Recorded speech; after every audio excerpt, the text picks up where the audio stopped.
Buckle your seatbelts and put those tray tables in an upright and locked position. You feel that? I feel it. We have everything on our stage. E3 is absolutely nuts. Don't change that channel. If you do, you might miss one of the greatest things ever. Are you ready?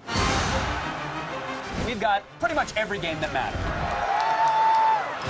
E3 is all about the big announcements. A little thing called Halo 4. Do you guys want more demos? You got them. It's out of control! This is by far the biggest event in video games. Everybody is totally here. Joining us now at Irrational Games, Ken Levine. That's right, we're gonna break news here. I'm here with Todd Howard. I woke up this morning, I'm like, good God, what is going on? This is amazing. Never seen that before. The president!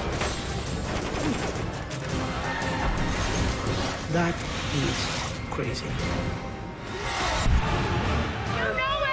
Don't you love that? I love it! There's hundreds of hours of gameplay. I'm sold. The biggest gaming event of the year starts right now because we said so.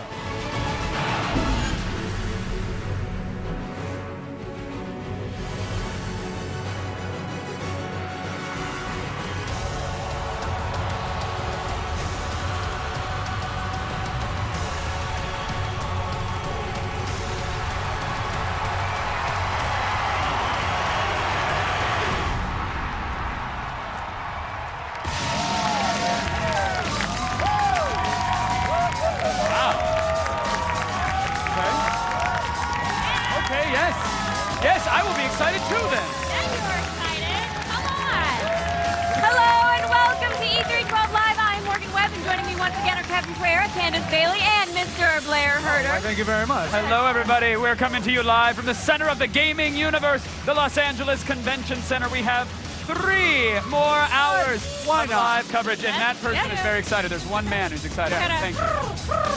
Coming up on today's show, the game that everyone is talking about. We have got your first look at Watch Dogs, the cyber thriller that stole the show at the Ubisoft press event. Blew my mind yesterday. Plus, we've got a whole lot of games with a 3 in the title, which means the other 2 made a lot of money. For instance, the graphically stunning open-world game Crysis 3. Yes. That's right. Then we're going to explore a tropical paradise full of naked ladies and psychotic criminals that want to kill you in Far Cry 3. Yep. And later, Capcom comes by with Lost Planet 3. This one's all about smashing everything you see, but this time with a giant mech. Sold. That's fun. Makes it more fun. Right? Makes it more fun. But first, let's check in with the rest of the G4 crew. They're like our Avengers, except way less superpowery. We did not tell them that, though, right? No, Send we didn't people tell out with that. I told Sarah she could leap an entire building. Oh, it's going to go well. Smash. You're going to see that later, actually. It's pretty entertaining the way that worked out. The team is on the show floor, visiting the booths. They're busting some heads, and they're finding out the best that this cavern of gaming goodness has to offer. Can you feel it? Yeah, everybody's going nuts. Heart rate's through the roof. We've got more great games coming your way, more breaking news. Can I get a huzzah? You never know what you're going to find here at E3. I'm sitting in a Halo 4 and Best Buy 3D chalk outline awesome artwork thing. About to get my picture taken as Master Chief. See ya. Hey guys, I'm here at NBA Baller Beats, checking this game out. Now, y'all don't know, but I got some skills. The court's my second home, so check this out right quick.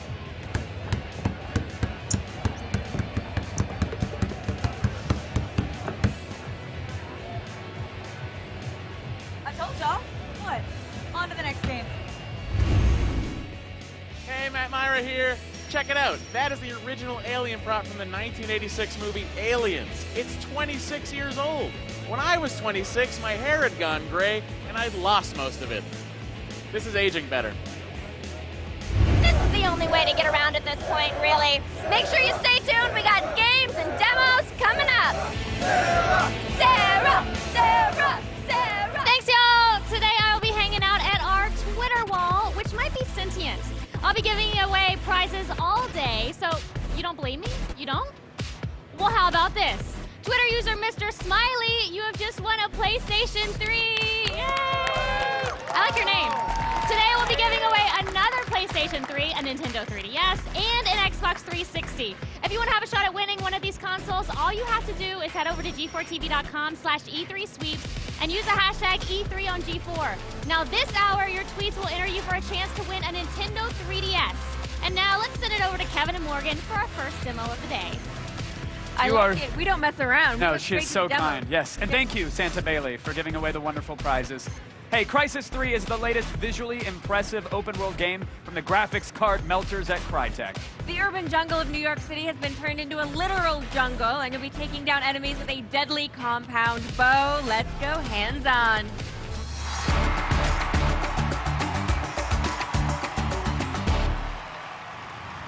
Joining us now, Crytek Director of Creative Development, Rasmus Hojengard. How are you, sir? Welcome. I'm fine, thank you.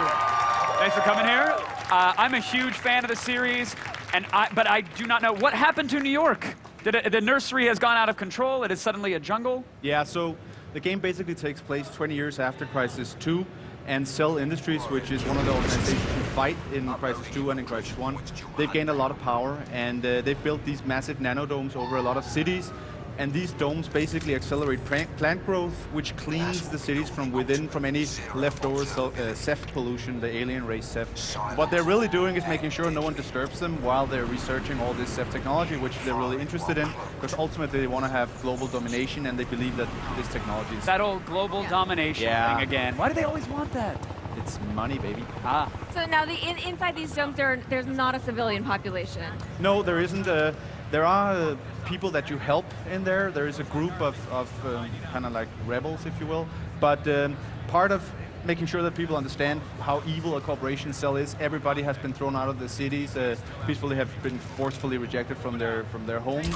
So it's pretty clear that these are the bad guys, along with the Ceph race, obviously. Right.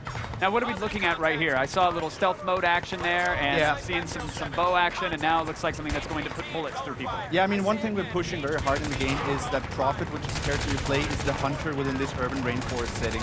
And part of that, he's been given this bow, which you saw a little before, which not only is a very cool kind of low-tech meets high-tech weapon, it's also a very customizable weapon. There's a number of different arrowheads, and one of them you can fire while you're cloaked, which really adds a lot of value to the sense of being stealthy and a hunter, which is kind of an ongoing theme in the game. Sure. You can also equip it with a number of other warheads, like you can electrocute enemies if they're in water, and there is like sticky grenades and proximity grenades, and a host of other things we'll reveal as we go on. So now, the series really is known for its graphics and the fact that it melts graphics cards. It makes computers weep. It really does. However, you get so much visual fidelity for that. So what's your sort of theory on that this time?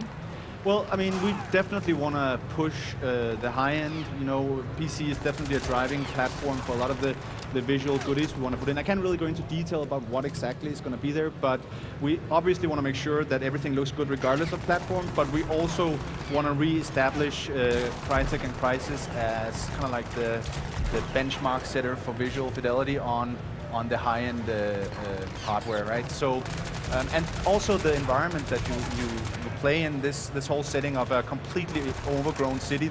It's a great environment for both huge scale, but also a lot of attention to kind of micro detail, which, so we basically have the whole spectrum there, right? And also we want to push the more sandboxy gameplay elements that people might remember from Crysis 1, sure. But also keep a lot of the verticalities and the more funneled experiences whenever that makes sense that people might remember from Crysis 2. So it's kind of like taking whatever experience and knowledge we had from those two first games, building on that, and then make something even better from that. So, to the sandbox gameplay aspect, this mission that we're watching here, I'm sure there's an objective, right? There's a goal that we're trying to complete as the gamer, but how many different ways are there to tackle that within any given level or mission? I mean, there are basically, well, there is in theory infinite, but I mean, if you take this particular little area well, it's not that little, but this area that CJ is running around in now, there are kind of three main paths, and each of these paths then branch in multiple connectivity paths and also multiple verticality paths. Sure. So that you can choose to approach it either stealthily or guns blazing or a combination of that. You can go in stealth. If that gets disrupted, you can go into hiding and move away and circumvent them and flank them, go into stealth again. So it's like a really great playground, and especially if you use the bow, which is something we've noticed that a lot of people who play the game, they really use the bow, and that's very cool because that was really what we were hoping for. Again, because we want to push this sense of you being the hunter. Right. Yeah, hunting with an AK is a little bit easier though, but the bow looks way cool. Not quite as cool. Yeah, the bow's way cooler. You give yourself away a little bit though when that thing goes off. Okay, are we going to actually recognize any locations in New York? Yeah, you'll see landmarks. And I mean, the one thing we really want to build into is that you shouldn't think about that you're in New York all the time when you play the game, but there needs to be these moments where you go like, holy, is that really? And you know, so we've not just planted a lot of trees inside New York City, we've really completely defined like the concept of a rainforest with the geometry that you see in a city, like houses and collapsed houses and so on. And here you can see like the big skyscrapers. They basically act as mountains, which means that the concept of the wonder that we call all these is called canyon here, because you always feel like you're in a canyon between mountains. And there's going to be like mountain top areas, grasslands, and all kinds of different things. When we announced the game, the wonder that we showed there was the one we call Swamp, which is a much more eerie and dark and a little more claustrophobic, not as open-ended as this. This is probably a good kind of middle ground for what the game is going to be in terms of scale. And then there's going to be bigger areas and there are going to be more confined areas. Well, Rasmus, I recently built a new gaming rig specifically to play this game. Did I do it too early? When do we get to play the new game? No, I don't think so. The game launches in 9 months from now, so it's not that long into the future, but obviously it's still pre-alpha code, so it's not a finished game. I can't, this is the best pre-alpha I've seen in a long time. February 2013 is awesome. the launch date. Rasmus, thank you so much. Thank you so much for coming by. I appreciate it. You know what's great about these guys is, so yesterday you were all behind the barrier and they're slowly creeping up. So I feel like by the end of the show, they will be hosting this and I will be taking a nap. So that was the first of many live hands-on demos you're going to see on the show today. Coming up, we're going to take on another chaotic open-world adventure when we bring the most shockingly not safe for work game of E3, Far Cry 3, to this stage. It is bloody. Plus, the latest on WWE 13, straight from one of the game's stars. Seamus will be here revealing what's changing in this year's edition, and hopefully he will not be angered by me and I will not leave here on a stretcher. We will be right back.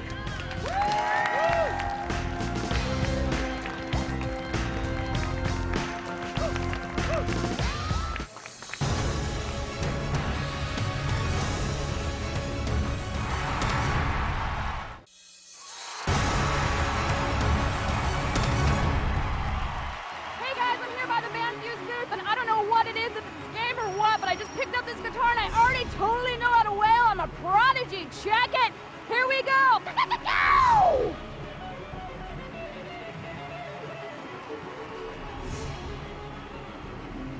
Hey! Back front, eyes up front!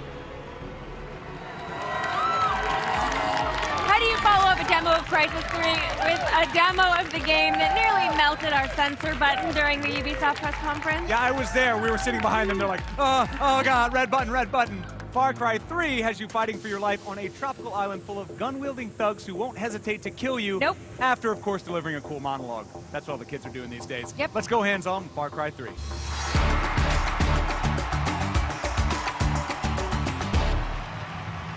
Joining us now is executive producer Dan Hay. Welcome. Thank you so much for being here. Thanks very much. Okay, so this is something I'm excited about. You're returning to the tropical island setting. Tell us where we are and what we're doing other than chasing manta rays. Yeah, basically you're talking about Jason. What he's done is he came to the island. I remember last year, if you look at Far Cry, you met Jason and he was a bit of a victim. We met Voss, obviously insane, obviously crazy. And Far Cry has always been a sort of off the map, right? It's been a lawless frontier. So you meet a guy like Voss, and then you spend a little bit of time in his world, and you start to maybe become a little bit like him. And we meet Jason roughly 2 months later, as now he's been trained.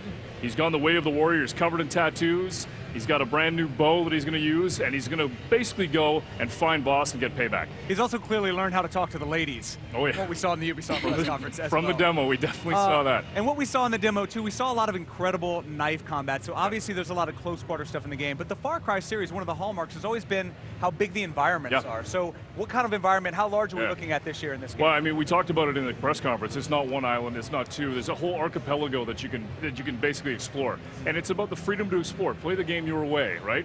We have action bubbles, and we want you to take this 360-degree approach. If you can see it, you can go there, you can play it the way you want, and it's all systemic. When we were playing the demo, if you look at the panic on my face, we didn't know what was going to happen. Yeah, we were watching you. You look terrified. But you also like that. But you can take a certain situation in a number of different ways. Yeah. And I'm assuming you can still do that in Far Cry. Yeah, so I mean, for me, I like to sort of sit back, and I've got a sniper rifle. The thing is, you got to have adaptive AI. You got to have smart AI in that circumstance. For me, we want to make sure that if you decide to sit back and poach guys and take them out one at a time, you can do that. But we also have AI that can come in, they can light stuff on fire. We've got the Great Fire from Far Cry 2 coming back.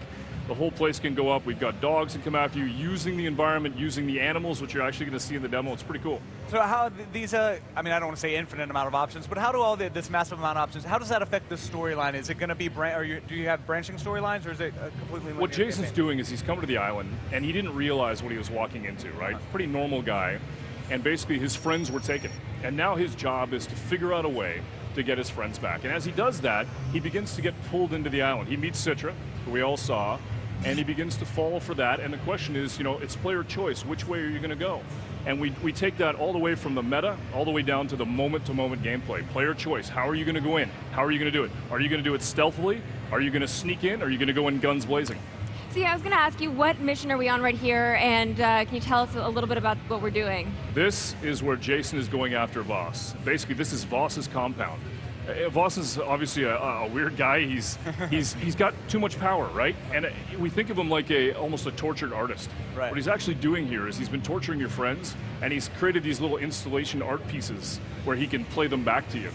Now, what Jason's doing is he's going into Voss's lair, and he's going to see if he can catch him unawares. But the reality is, Voss has been through everything Jason's been through, and in about 10 seconds, Jason's going to realize how much trouble he's in. We've seen a lot of, we've obviously talked about the bow, we talked about the knife combat, clearly saw a gun there, but what kind of other weapons are we can we expect to see in this game? For us, we wanted to make sure that it was, if you're a shooter player, you're going to love it. You're going to have a lot of guns that you can play with, the flamethrowers, all that stuff, but we also want to make sure that we bring in the bow, right? The bow's a big deal for us. And Jason can be very, very stealthy. It's deadly. There's a lot of hunting in the game where you can go out and you can actually look for animals that you can then skin them and take their hides back and sell them, and you've got a whole game economy for it. Now, so you mentioned stealth mode. So now, how does that work? You're just going to use cover, your cover-based system? Really, the way it works is we want the player to be able to sort of attack it the way they want to do it. So if you come up to an action bubble, we want to give you the whole everything you're looking down. Let's say I'm looking down at a ship or a shipwreck. I've got a ton of AI down there. What am I going to do? How am I going to do it? I can go in stealthily. I can sneak up behind them. I can gut them one at a time. I can take a rock and I can throw it, and I can have the AI move. We want them to be really smart. What if they have dogs? The dogs can hear us. They can smell us. We've got to be careful about that. We might want to start a fire. We might want to skulk around and go behind a waterfall and then jump out and then take a guy down to death from above. It's how you play it. It's how you play it. And I want to talk a little bit, you showed a lot of great things at the press conference, but the thing I think that stood out to me the most was the cooperative element that you have. It's not just your standard drop-in, drop-out co-op. You've got 4 people wreaking a lot of havoc on the internet. I want you to just explain what it is you guys actually did with co-op, because it looked amazing in What we did is we said to ourselves, okay, Far Cry experience in the past has been all about the single-player experience and making sure that you're alone in that forest. You're feeling like, oh man, I'm alone. There's no 911. What am I going to do? And we wanted to protect that. So with co-op, we just said, well, let's just make a second game. So why not? We brought it's not hard enough to design one Exactly. game. So you have Jason, who's a regular guy, right? And he begins to discover insanity. What happens when you flip that on its head? What happens when you take 4 characters that have effectively been expelled from our society, who have to go out there and make a living somehow, and you put them with their own brand of insanity on a completely different island? Bad things happen is what I think. Bad things happen. All right, well, we can't wait to find out. So when does Far Cry 3 come out? This September, and it's coming out on the PS3, the 360, and the PC. Awesome. Well, Dan, thank you so much Thank for you stopping so by. much. It's always a pleasure. Round of applause for this gentleman right here. Thanks, guys. Thank you, Dan. Thanks, buddy. Looks great. Thank you, guys. Listen, over the years, we've seen Lego games, and they featured franchises like Star Wars, Harry Potter, Batman, Indiana Jones, Pirates of the Caribbean, etc., etc., etc. And the whole time, gamers have been saying, where is the Lord of the Rings game? Where is the Lord of the Rings game? Well, it's finally here, and Sarah has the latest. I don't know why I was getting so angry about it. It's here.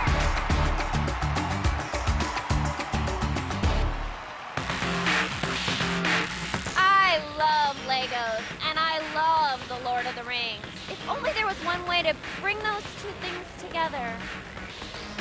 They have a cave troll. All right, my man. I thought Frodo had the ring. The cat is in the bag. End of story. What is happening? We're going to tell the whole story of Lego Lord of the Rings, from beginning to to end that massive epic quest in a way you've never seen before. Like any LEGO game, it's made of fun. We tell the story with humor. You get to play as all the characters from the whole story, good guys and bad guys. You get to be the Fellowship and take on all their cool powers. What do you think is the appeal of LEGO animated games? Because we get to play with your favorite characters. We get to take the worlds of your imagination, the world's greatest characters and stories, and fool around with them. We get to have fun. We tell the story, we give you everything you want from the story, we give you the music, we give you the drama, the emotion, the voices, and then we just put a spin on it. All right, when can we buy this thing? LEGO Lord of the Rings is coming out at the end of this year on all gaming platforms, Xbox 360, PC, Wii, on handhelds, 3DS as well, PC, Mac. If you want to play LEGO Lord of the Rings, and you should, then you will be able to. All right, fantastic. I'm going to go play it. Actually, can you hold on to this for me? Is that okay? It's kind of heavy, just warning you. Okay, thank you. Hey, you stay right there. G4's coverage of E312 Live is just getting started. In fact, in only a few short minutes, WWE superstar Sheamus will be here. Yes. Talk about WWE 13. Plus, a classic performer series is back, and this time with Wii U support. What? We'll hit the floor with a look at Rayman Legends right after this.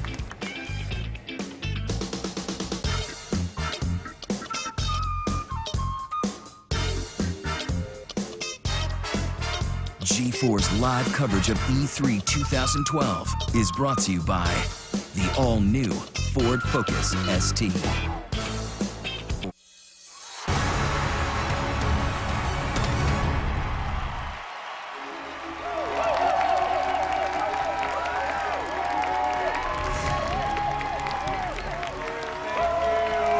Probably not for us. Nope. We'll explain in a second. We're next to a WWE superstar right now. Yeah, it's whatever. You know, look, despite how I was raised, my rural Louisiana upbringing, I have learned that it's not actually okay to hit your friends and your loved one with folding chairs, despite my That's how my family showed affection. It's Portuguese. I think, yeah. Right? But that behavior is welcome and encouraged Yes. not only in a Portuguese household, but in WWE 13. And this year's edition brings some changes to the virtual squared circle.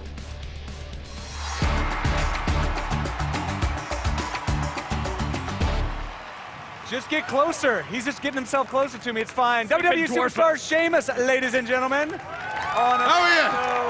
Respect him or he will crush you with an icy stare.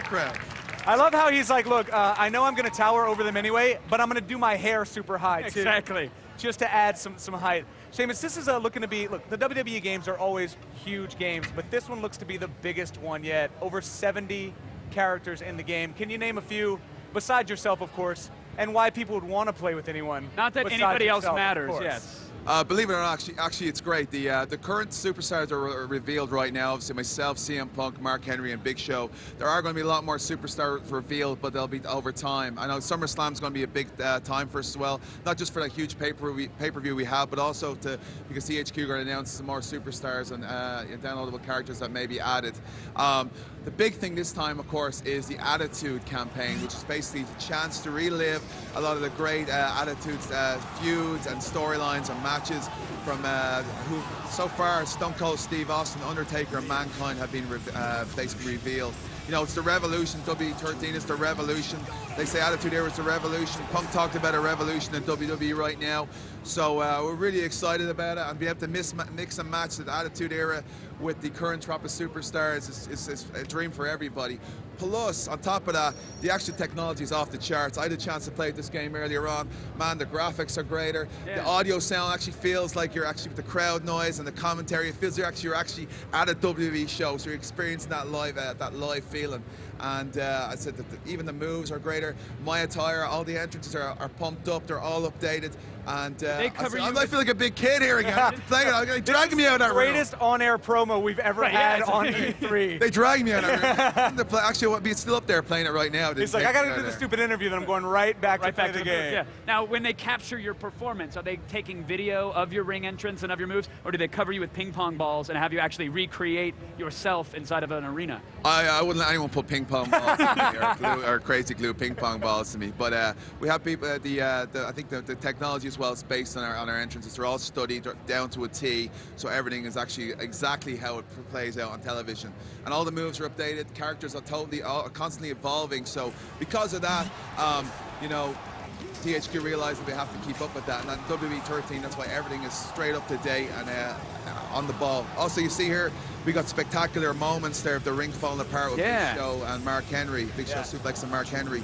I went through a barrier here in the Staples Center at SummerSlam with Mark Henry. You can relive that moment too. It's great. It's all Would you ever want to? No, not me. Exactly. When the video game, in the video game, sure. I'm fine with it. And talk a little bit about the story. Obviously, the story is important. You said that they can relive the Attitude Era, and I think one of the hallmarks of that era was the storyline. So what are they offering in terms of storyline here in WWE 13, as far as maybe your own personal career, how you can move through this game? Well, right now with the Attitude campaign, it's actually like reliving actual stories or moments that happened in WWE history. Yeah, the big ones. The big ones. The big ones that actually set WWE in the course to where it is today. You know, the moments that inspired myself, CM Punk, Daniel Bryan, Alberto Del Rio, Randy Orton, superstars who are now like trying to push the WWE in a new direction, or keep bringing it on, you know.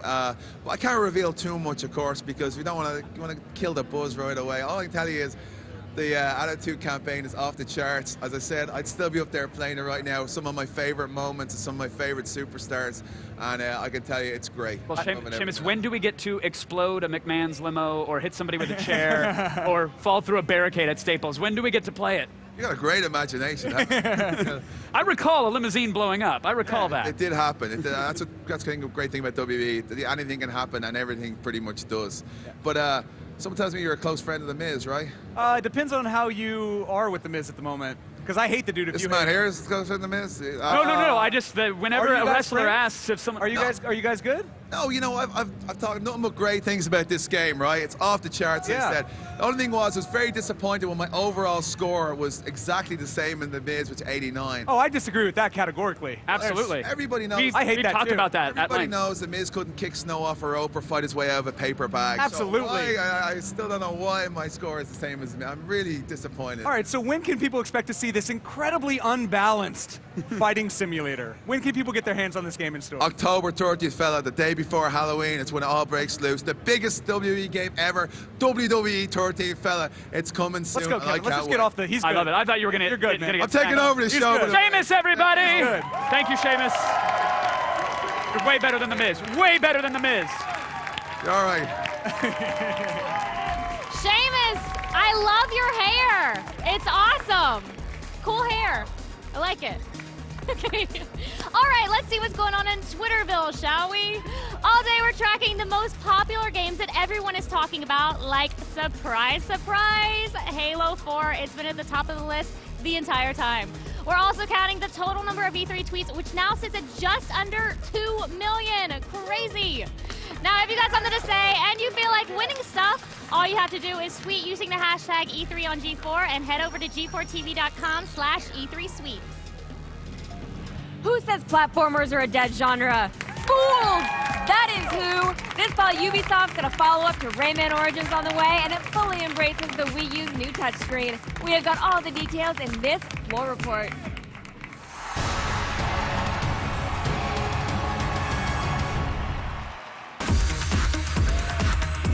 Take a critically acclaimed franchise and a recently leaked for internal eyes only trailer, and you've got enough buzz around a game to make it the stuff of legends.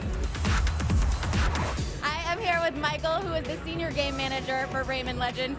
Talk to me about how this game has evolved from the original. Oh, well, basically, as we were wrapping up Rayman Origins, we finally got our hands on the brand new Wii U, and it's really cool. You know, we thought we could do a lot of cool things with this. What do you think fans are going to be the most excited about? I think they're going to be most excited about playing on the Wii U and holding that new controller. You know, you've got a lot of different things you can do with that. You've got the touch-based gameplay, but also what it does is it has that second screen, so you kind of have this asynchronous gameplay. The guy holding the gamepad, he sees something different. He can help, either it's like a puzzle where he's helping the other player out, so it's a totally new way of playing co-op. So when can we get our hands on the legal version of the game? Well, we don't have a launch date yet. When the Wii U comes out, hopefully very soon after or during, you'll be able to get your hands on Rayman Legends. It's going to be awesome. Awesome. Well, thank you so much, Michael. Coming up after the break, the game that lets you decimate horrible creatures creatures with a giant mech. It's Lost Planet 3. Plus a big world premiere. Find out why it's fun to be Death when we go hands-on with the apocalyptic action game Darksiders 2.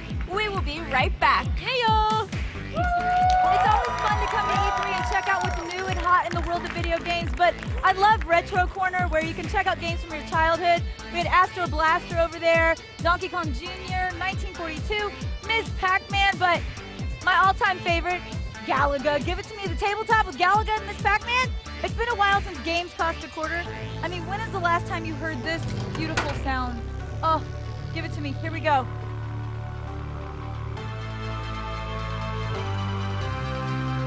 Is brought to you by GameFly, the best way to rent and buy games.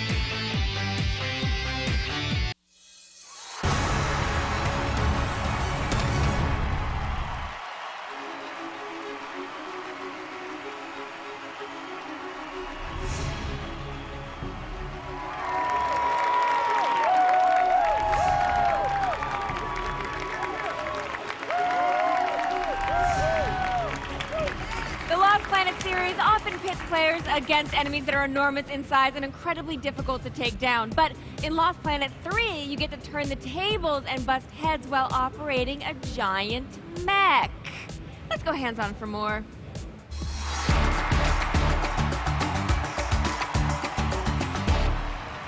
Joining us now is producer Andrew Szymanski. Welcome. Thank you so much for being here. So right now we are not in a giant mech. What are we looking at right here? Yeah, we've actually just gotten out of our giant rig, and we're fighting some of the acrid creatures on foot. This one is called the Pack Hunter. The Pack Hunter, see, the reason that scares me is because it's called the Pack Hunter. And it hunts in packs. Yeah, it must, I think it might hunt in packs. Yeah. So are we expecting any more of these? Yes, we're expecting more, and as you can see, the rig is actually frozen over. So what you're going to have to do is shoot all the ice off of the rig in order to start it up again and then be on your way. Okay, so we maybe went a little backwards there. So maybe introduce people to the Lost Planet series. Sure. Well, Lost Planet is basically a third-person shooter franchise. It takes place on a planet called EDN3, which is a very frozen, desolate planet. And in this particular installment, we're actually going back, even though it's the third game, we're going back earlier in the chronology, so it's actually a prequel to the first game. And so tell me more about this planet and its local flora and fauna here. Well, there's a native life form called the acrid. That's what we're fighting right now. And basically the humans are trying to set up a colony, and they're trying to sort of exploit the resources of the planet. And in order to do that, they have to go in the habitats of the acrid, so the acrid, of course, fight back. I mean, one could argue they would have a right to do that. Yeah, definitely. Yeah, that's the difference between fighting human enemies and fighting the acrid, because the acrid are just trying to survive, as is the main character Jim. Okay, so let's talk a little bit about the campaign and the main character, Jim. Sure. Well, Jim is kind of a blue-collar, working-class kind of guy who's come from Earth to EDN3 in order to perform contracts for the colonization, because he's left his wife and kid back on Earth, and he wants to earn hazard pay to support them. Over the course of his adventure, he's taking on contracts, but eventually he'll get wrapped up in greater mysteries, and that's really kind of where the intrigue of the game begins. So he starts out as sort of a mercenary who wants to make some money, and then he ends up here. Now we're actually in the giant mech, and we see the course of combat has turned a little bit. Yeah, exactly. The enemies earlier that we were kind of struggling to defeat on foot, now we can basically just crush to a pulp with the giant utility rig. Now, so are you mostly a lone soldier, a lone wolf? Yeah, I mean, the thing about Jim, and this is something that we've really taken pains to put in the game, is that he's not a soldier. He's not a military man. He's very much, an engineer slash, working class guy who, has come there to do construction work. But it's such a hazardous environment that he has to kind of, learn how to improvise to survive in that environment. But eventually he does get wrapped up in more intrigue and sort of these kind of political struggles. Okay, and so right now we're seeing some, he has a grappling hook also. Yes, he has a grappling hook. That's something that's pretty well known in Lost Planet, and it's making its return here in the third game. Okay, so now we unfortunately have left the mech again. Yeah. And what mission are we attempting to complete here? Basically, we're going down into a cave system in order to plant a thermal post, which is basically a device that you can plant that will suck out the thermal energy. That's the resource that the colonists are trying to get in order to provide a new energy source for Earth. So as we get farther down in this cave system, you're going to see that he's going to try to plant a post, but there's going to be something waiting for us here in a few minutes. Spoiler. Yeah. So let's talk about some of the weapons that he has and he's going to be using here. Sure. Well, he's just picking up the shotgun right now. Unlike some of the previous Lost Planet games that had very futuristic, like particle beam weapons and things like that, because it does take place in the past, we're trying to ground it more in sort of, the 21st century that we know, even though it is sci-fi, it is in space. So you're going to see a lot more gunpowder weapons, assault rifles, shotguns, and even a hunting rifle that Jim actually owns. That's his family heirloom that he's brought to the planet with him. And what kind of pacing is this game going to be known for? Is it more stealth-oriented? Is it a little more Halo/Rambo-oriented? That's a good question. We like to vary the pace between sort of the outdoor vistas and a lot of exploration inside of the mech, and then when you come down into more confined areas, you get more suspense, sort of claustrophobic gameplay against enemies in tight spaces. But definitely, the shooting sequences are something that are a hallmark of the franchise, and we're going to see that. I would say this is another hallmark of the franchise right here. Yes, giant monsters, yes. All right, I like it. So we're going to wish for the best for our friend here. When is the release date? Release date is early 2013, and it's going to be out for Xbox 360, PS3, and PC. Awesome. Well, I can't wait to kill some giant monsters. What about you guys? That's right. Thank you so much for coming by. We really appreciate it. E3, it is a huge event, but there's something even bigger on the horizon. San Diego Comic-Con. This year's event sold out in 90 minutes, and G4 is your only way in. We're the only network broadcasting live from the floor with breaking news, celebrity guests, collectibles, and a ton of surprises. We'll have live episodes of Attack of the Show and X-Play, and 3 hours of coverage from the floor on Saturday. 3 days of live Comic-Con coverage kicks off July 12th at 3, only on G4. Now, coming up in just a few minutes, we will have a world premiere demo of Darksiders 2. You'll play as Death, who's a little angry that his fellow horseman is in trouble. Plus, Grant Bowler, the star of the new sci-fi series Defiance, will be here to talk about the MMO that ties into the narrative. We will be right back.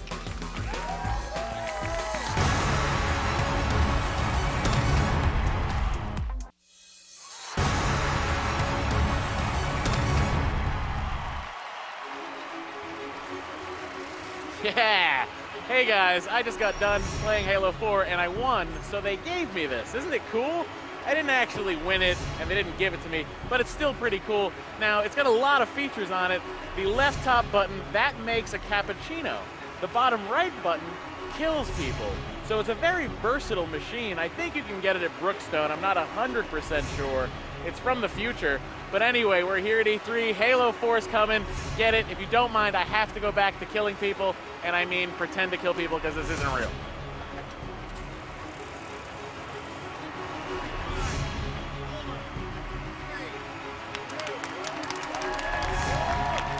No. I'll clarify. Matt Myra is an actual murderer. All right, let's talk about E3. We all know it's a national obsession. It's all about surprises, like being sucker punched by some game no one's ever heard of. Or maybe there's some glass that's kind of intelligent that nobody knew was going to come from a certain company that rhymes with Cricro cloth. We love surprises. So let's take a look at some of E3's biggest shockers in this Kit Kat news break.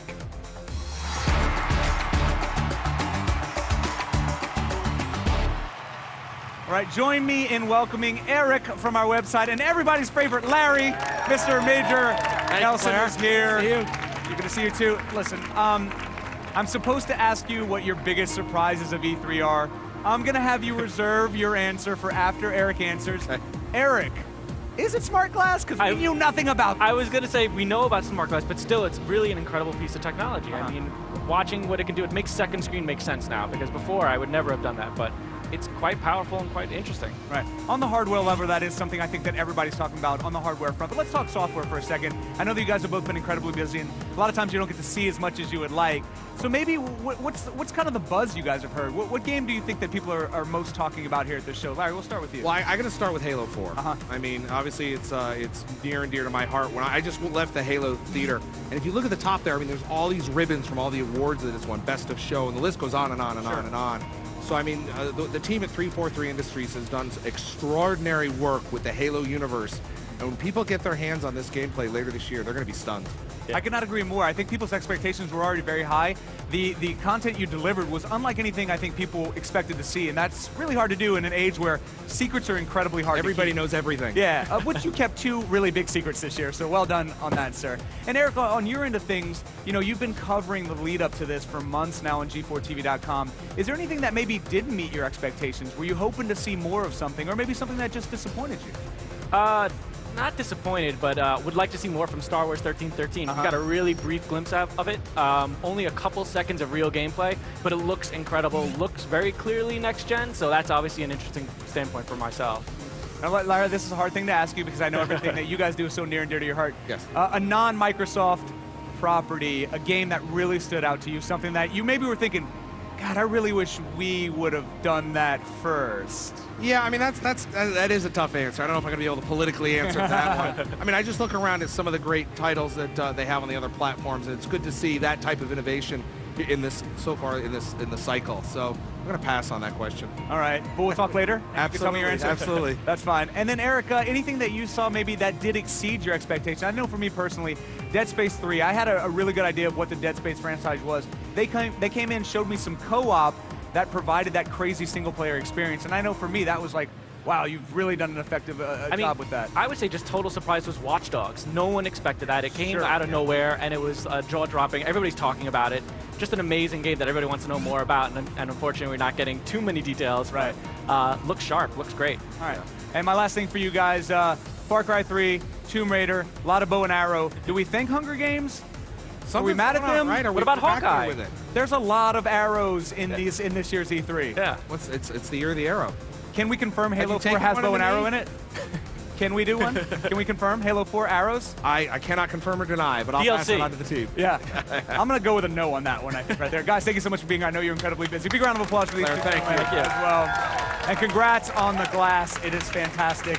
For now, let's send it over to Candace at the Twitter wall. Candace, is anybody talking about bows and arrows? I think so. Thank you, Blair. All right, Twitter wall, let's have it. Real Kareem Ali, Major Nelson, I actually have a more favorable view of Halo 4 after what I saw yesterday. And Gears of War Judgment, I am on board. Another one from Major Nelson from Druid Necton. I am so excited about Halo 4 and Fable Journey. I cannot wait to play. Thank you. Well, I think a lot of people would agree with you with the Halo comment. And I'll speak on behalf of Major Nelson and say you're welcome. Now we've got more consoles to give away, and you can't win unless you tweet along with us. So tell us what you think about E3 and the latest games by logging in to G4TV.com/E3 sweeps and using the hashtag E3 on G4. Now a tweet this hour could win you a Nintendo 3DS. I'm going to tweet. How about you? I will tweet also. Huzzah! Coming up in the next hour, we'll have more demos live on this very stage, including the world premiere of Darksiders 2. Yes. Plus, a fan favorite receives a major makeover. Dante gets reinvented in DMC, aka Devil May Cry. We are going to go hands-on after this very tiny, itty-bitty short break. You won't even notice it. Nope. You won't. No, you won't.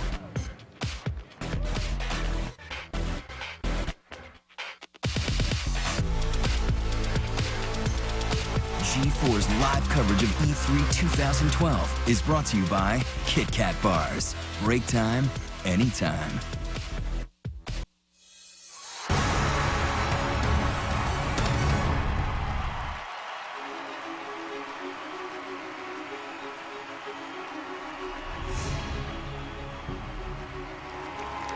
Back to E3 12 Live. We are showing you as many games as we can thanks to the imminent apocalypse. Like our world premiere look at Defiance. This MMO is an open world shooter and ties into the upcoming sci-fi series set to debut this fall. Synergy. Plus a game that any gearhead will enjoy. Learn everything you need to know about the Xbox 360 exclusive Forza Horizon. And later, the MMO that wants to give World of Warcraft a run for its money, we've got world premiere gameplay of The Elder Scrolls Online. If anybody's got a shot, yep, these guys do. But first, let's send it over to Kevin for a world premiere hands-on. Kevin! Get ready, world! Here comes your premiere. In 2010's Darksiders, you played as War, which was one of the 4 horsemen of the apocalypse. In the sequel, you're playing as his very angry brother, Death. Meh. That's a very kind name to give somebody. I'm sure it has nothing to do with his complex. It's a fun family. Let's see the Grim Reaper in action in the world premiere demo of Darksiders 2.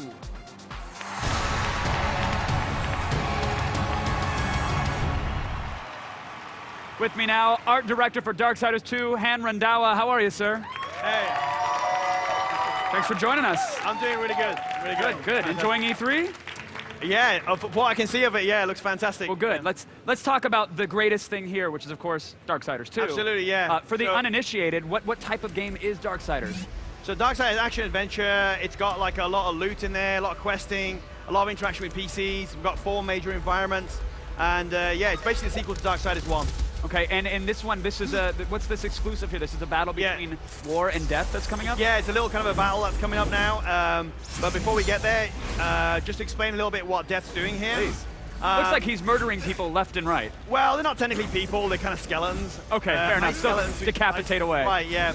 So he's here to see the Crowfather, who is one of the characters who knows pretty much everything about everything. He's a secret keeper of secrets. Mm-hmm. So who else better to ask about what happened with War and why was he imprisoned in the first game? So he's basically here to find out, and obviously Crowfather's aware that he's going to be here. And you were talking about loot as well, and there's plenty of it. Absolutely. So you can can you get different armor, different weapons, different abilities, different moves? Absolutely, yeah. You can whenever you fight a creature or any boss, they drop loot, so you can equip armor, you can equip spells, all kinds of stuff. And it all really depends on what kind of character you want to play, whether you want to play combat orientated or more magic user. Sure. So, you know, that's up to you to tailor your Death to how you play your play. And can we switch on the fly? Because, I mean, if I want to play melee at first and then I decide, you know what, actually I'd rather sit back and do some range magic, can I just switch it up? Absolutely, yeah. You can mix the two. So basically, you and me could both have very, very different looking characters on screen, both different playing as well, if you want to be combat heavy or if you want to be magic heavy. And you can switch that on the fly anytime you want. So obviously I'm seeing some platformy, almost parkour elements going on here as well. Yeah, there's a lot of there's traversal. We're a bit more traversal heavy than the first game. We really wanted to sell Death's agility in this one. You know, you got 2 characters, you got War, you got Death, and what we really wanted to do was to show that his brother, Death, is a lot more agile. He's a different fighter. He just thinks differently to War. Sure. And now, what are some of the, first of all, this area that we're walking into looks gorgeous. What is this? So this is basically Crowfather's inner chamber. So you've worked your way all the way up here to find some answers. And so Death's going to seek him out and sort of demand answers. You know, Death's the kind of person who comes knocking on your door. He doesn't ask, he demands. Right. So usually with a sword or a magic spell to the face. Whatever he has to hand, or whatever when you play have to hand. So you mentioned that, you know, Death is far more agile and you wanted to beef up traversing in the game. So I got that, but what other upgrades have been made for Darksiders 2? Well, apart from that, he's basically, the world's much bigger. Lots of questing to be done. We're going to give you the horse immediately this time. Really? So, you know, obviously a horseman needs a horse. And in Darksiders 1, you didn't get the horse till much later on. And in this one, we're going to give you the horse immediately because there's a lot of land, a lot of real estate to traverse, so you need to be getting up and going immediately. And was that, so now here comes this is the battle here. This is what we've been leading up to. This is right. So basically this is Crowfather's kind of like, you come into the chamber, you're going to speak to him, and then... Speak to him, you see someone who you wouldn't expect to see, which is your brother War. So wait a minute, he's supposed to be imprisoned, right?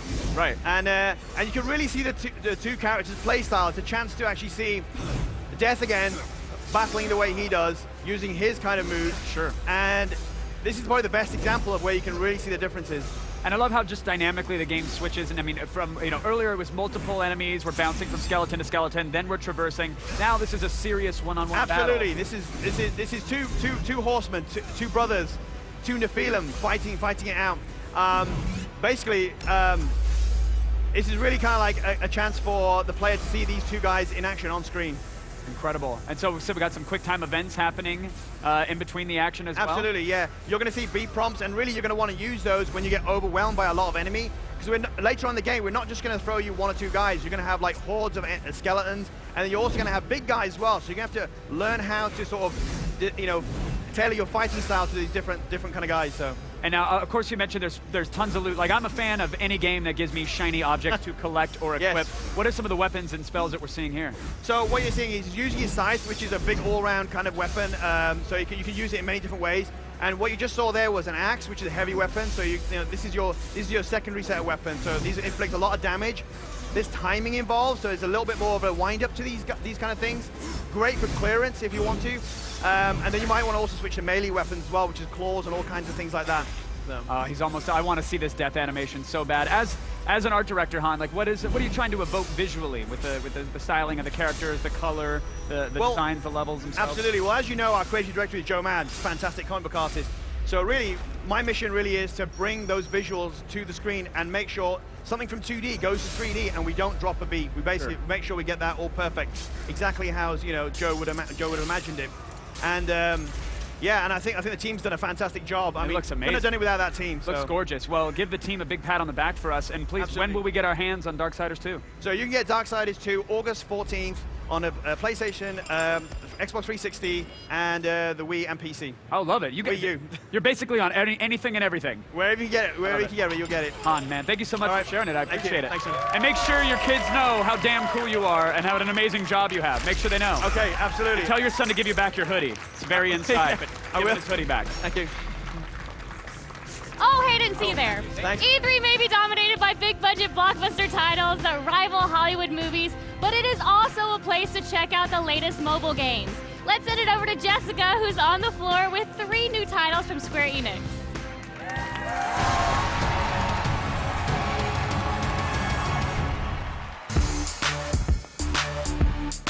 I'm here at Square Enix's booth with Brian Green, who's going to give me a quick rundown on all the mobile games they're offering. So what have you got for me? We have Motley Blocks, and we've got some Quirkle that I want to show you, and also Demon's Soar. So tell me a little bit about Motley Blocks, because it looked kind of confusing when I first saw it. The game is basically a pixel-based puzzle game where you're kind of given a picture to look at, you connect the dots of like colors, and you play through, you'll actually be able to form a really cool picture. What else have we got down the list? What's Quirkle? Quirkle is actually based on a very famous board game. The premise is to match colors or match shapes. You can play one player with the CPU, or you could even play up to 4 people online. That's going to be on Facebook, it's going to be on Android, and it's also going to be on iOS.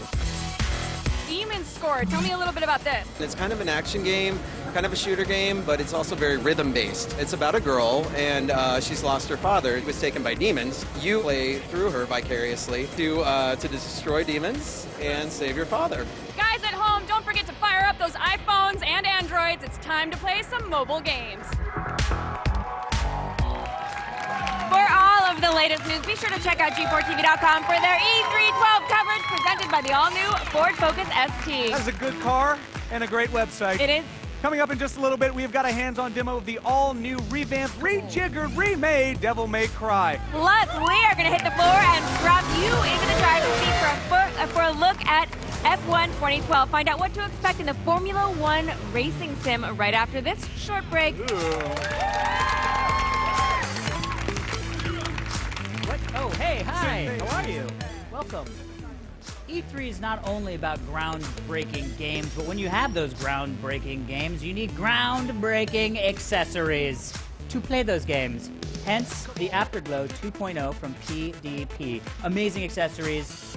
Everything's awesomer when you glow. Now get out of here. I got some stuff to do.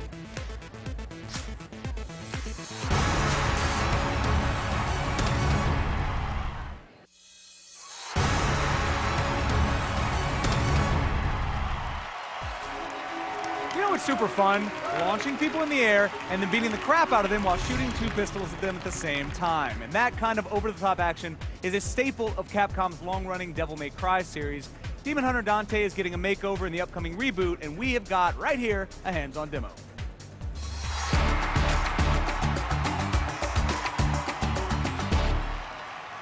Friends, fans, join me in welcoming producer Alex Jones to our stage. Thank you.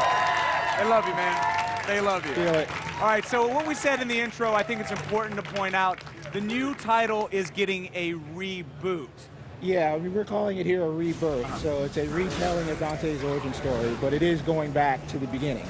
So it is going to be, like I said, like the young Dante finding his way over again. All right. Now, it'd be rude of me to ignore how pissed off people got when you changed this dude's haircut. Wouldn't be rude at all. But now that they've seen the gameplay, clearly this is a Devil May Cry game. What can people expect to see in this? But I know you've shifted the tone as well. So how have you also changed the tonality while giving the players the So first thing is sort of obviously updated visuals. So instead of the more over-the-top, fantastical gothic art style, there's accents of that, but it's really a more realistic looking place, aside the fact that he's playing in the slug chamber right now, promising people.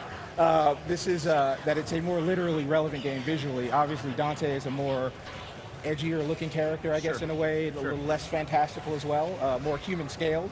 But mechanically, the game is very consistent with what previous DMCs have been. Right, and that was very important to you guys to maintain that. But we do live in a world where people have experienced the Devil May Cry series for quite some time now.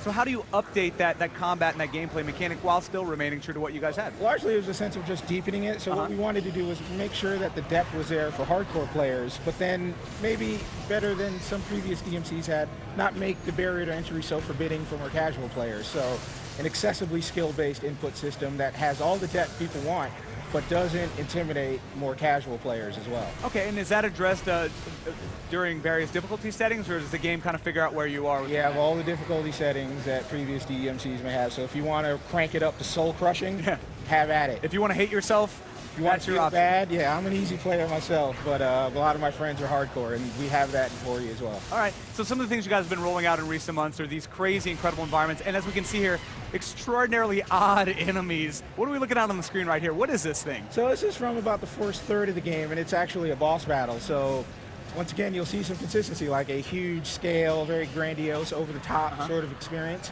And Dante is here. She is a demon sub-boss. Okay. And a profane one at that. This isn't even a real boss. This Well, is the real boss is the big uber baddie. This is one of the ones you have to fight to get to the end. Okay. So he has come to confront her. She's actually the secret ingredient in a sinister energy drink in the world. Ah, I like that. Is that a marketing line or is that a real thing? No, I was right off the top of my head. I can't wait to play this game that you created just now for me. And let's talk about where he is exactly. Correct me if I'm wrong, he's in limbo right now? He's in limbo right now. Actually, believe it or not, in the real world, he's in an actual beverage factory that's been transformed. And this concept of limbo is whenever demons spot Dante, they can pull him into their realm. Okay. It's sort of a dystopic mirror image of the real world. And so he gets pulled in there because that's where they can kill him or fight him. And what goes on in Limbo has actual corresponding actions in the real world as well, but they appear like these disasters or that Dante's actually creating himself. So the world thinks Dante is a bad actor or a terrorist, but in reality, he's actually fighting on behalf of people. Okay, so they can literally just, anywhere he is, they can just move him into this world. When they spot him, they can pull him in. So most of the game will take place in Limbo because that's where the action is. Yeah, and demons are dicks, and they want you to be on their level at all times. Total dick. And let's talk about his weapons. We have to talk about, obviously, we've seen in the trailers you guys have rolled out, he's shooting guns, he is going to have a sword, but tell us about those weapons and then anything else you care to reveal here on the show today. So once again, consistency, right? So he's going to have the ebony and ivory, he's going to have his sword, the rebellion. In addition, though, we've made a slight change to his heritage. He has an angel and demon side now, and he has powers that partake of either side of him. So you'll see if while sort of plays, he'll be able to angel lift himself and swing to other platforms. He can also use that to pull himself to enemies and create lots of combat opportunities as a result of that. He can have a demon, corresponding demon behavior, which can pull things toward him. And you can use these to change the world, to traverse the world, and as well as combat too. So it gives you an almost unimaginable set of combos that you can make if you employ these in imaginative ways. And that's such an interesting mechanic. Are you going to be able to use those and apply them to puzzle scenarios as well? Is that strictly a There's combat? some light puzzling, and this does come into play for that, particularly when you're manipulating the environment. It's pretty necessary for that. All right. But at the end of the day, use it to kill things in great ways. Mostly you use it to kill things in great and inventive, stylish ways. I love that, man. So when can people expect to play this game? We're January 15th, 2013. All right, man. We're looking forward to it. Alex, thank you so much for stopping by, man. Game looks great. Listen, I don't know how much it costs to actually buy a Formula One race car. A lot. Yeah, I'm guessing it's probably not worth the trouble. No, it makes racing sims a good cost-saving alternative. Kristen Adams grabbed the wheel of F1 2012, and here is her floor report.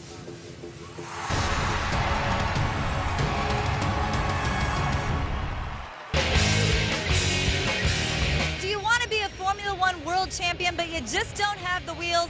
Well, you can scratch that racing itch in F1 2012. Gentlemen, start your engines!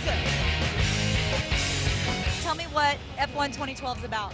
Well, Formula One is based on the biggest motorsport in the world, Formula One series, which goes across the world, and this year comes back to America. If you're watching it on TV, basically you're buying the game because you want to recreate what your heroes in the sport are doing, you want to drive around the same circuits, and because it's officially licensed, it's all completely accurate.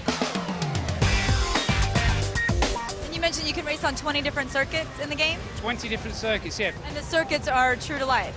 Absolutely true to life, yeah. I mean, in actual fact, we went to Abu Dhabi last November. There's something called the Young Drivers Test, which is in the game this year. It's actually where the teams get to try really young guys out. And one guy said he'd bought our game the year previous to practice the track before he had his race. And he said when he turned up, he'd never driven the circuit, played it in our game, he won the race. And that was just amazing to hear. Getting a good response from it here?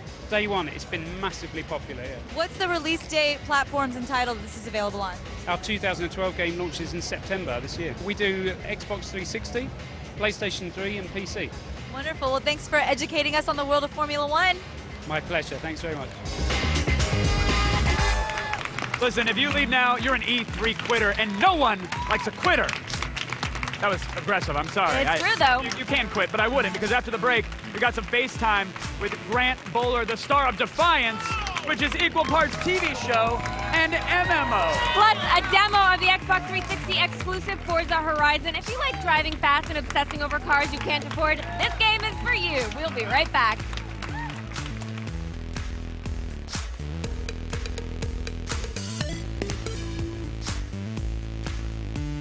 G4's live coverage of E3 2012 is brought to you by GameFly, the best way to rent and buy games.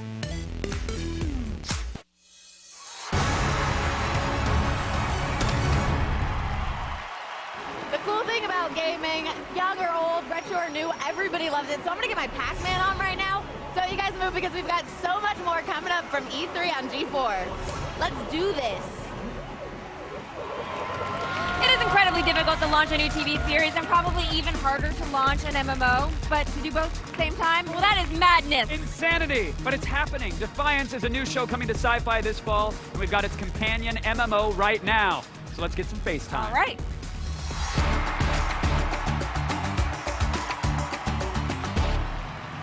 Joining us now is star of Defiance, Grant Bowler, and the president of Sci-Fi, Dave Howe. Welcome so much. Pleasure Thanks to have for you being both here. Nice to be here.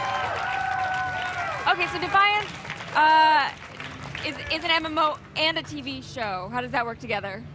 Well, what we've tried to do for the first time ever, in fact, what Dave's tried to do for the first time ever, is synthesize the two media completely. You've seen in the past movies made of games, games made of movies, but they're a very disparate event, right? One what happens and then the other happens.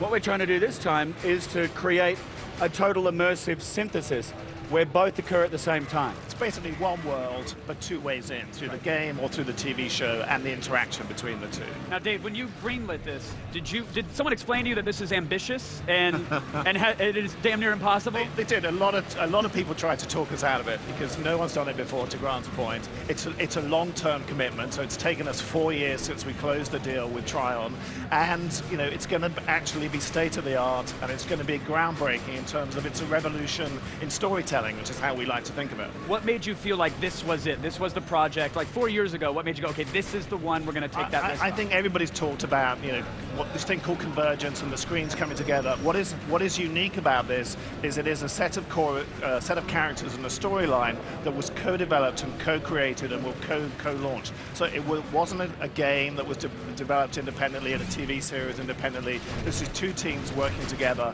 and they'll seamlessly look and feel the same. And that's what's unique and amazing about it. And where did the story and the concept actually come from? Did it come from Tryon or did it come from Sci-Fi? The mythology was built. We've had two teams working together. So the mythology was created between the two teams. So everything was jointly figured out in terms of all the characters, the storyline, how it kind of rolls out. And that I think no one again has done before. But they don't actually take place in the same location.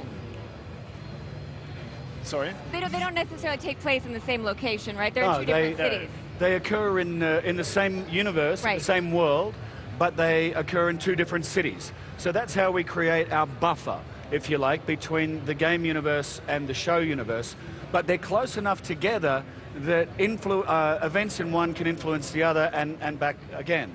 So maybe on the video game side of thing, you get a little bit of extra story to an event that you're watching on the TV side of things. So the game is set in San Francisco, so you can kind of live and breathe in San Francisco, and then the TV series is set in St. Louis. But it's the same world, it's the same kind of species and characters, and it's the same look and feel. So that's how it works. And most importantly, it's the same timeline. These 2 things that, you know, the intention of putting these 2 media together is to actually create a simultaneous timeline across both. And the characters will switch. So Grant actually starts in the game and then switches to the TV series 2 weeks later. Well, so characters will go back and forth between the TV series. And Grant, who game. plays you in the game? Did you get to pick out the actor?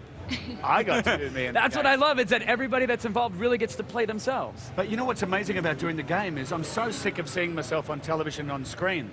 But these guys at Tryon, all I did was move around a little bit with some dots and a scuba suit on.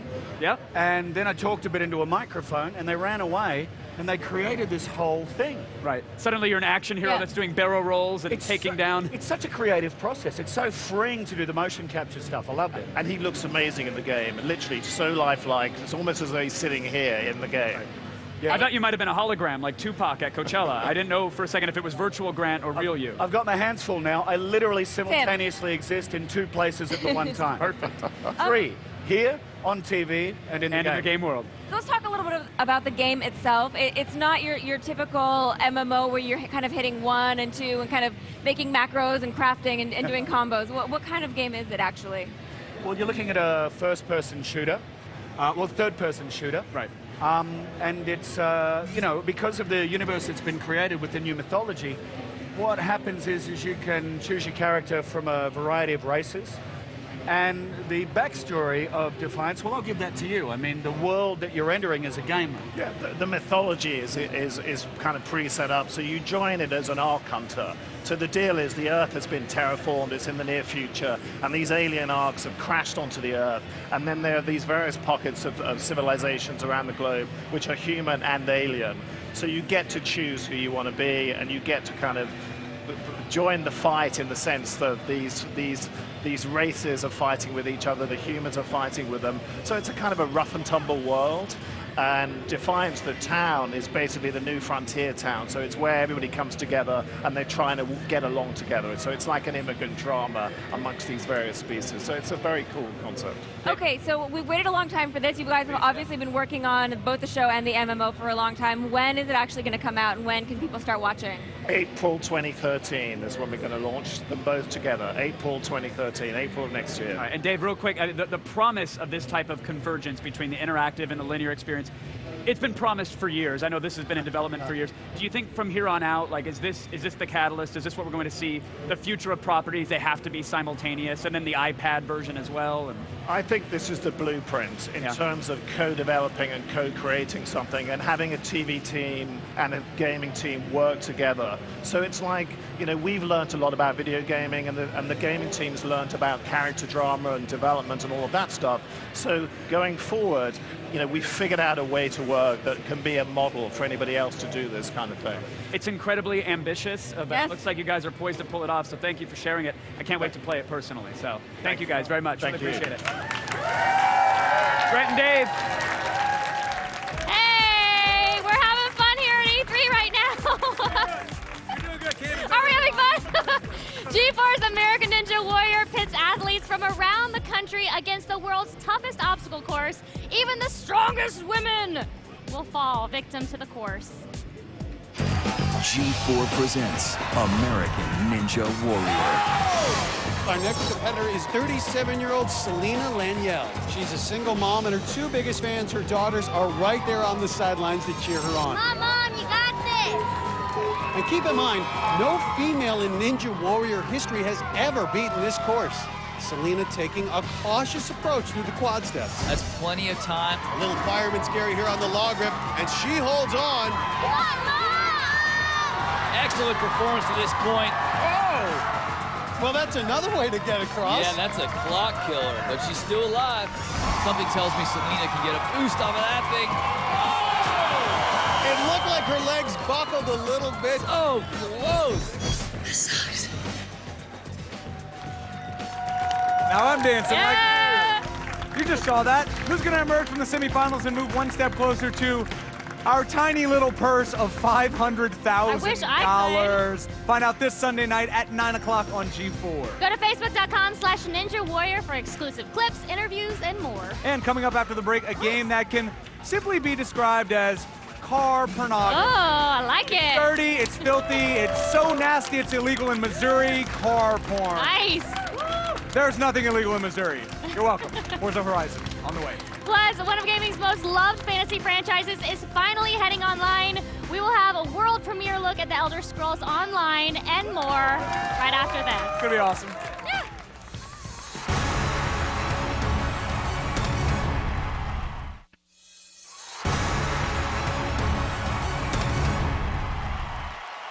I'm here at the Ford Focus ST Rally Club with the G4 X-Play car. It is turbocharged and has enhanced torque vectory, so it can get you and your family of gamers to E3 fast. Yeah. My family. Brothers, cousin, aunts. Bye. Bye, guys. Yes. Okay, enjoy the show. Okay, if you've got an Xbox 360 and a true passion for automobiles, then without question, the Forza series is for you. The next installment of the franchise is due later in the year, and you'll actually be taking the open road in a whole new way. Let's go hands-on with Forza Horizon.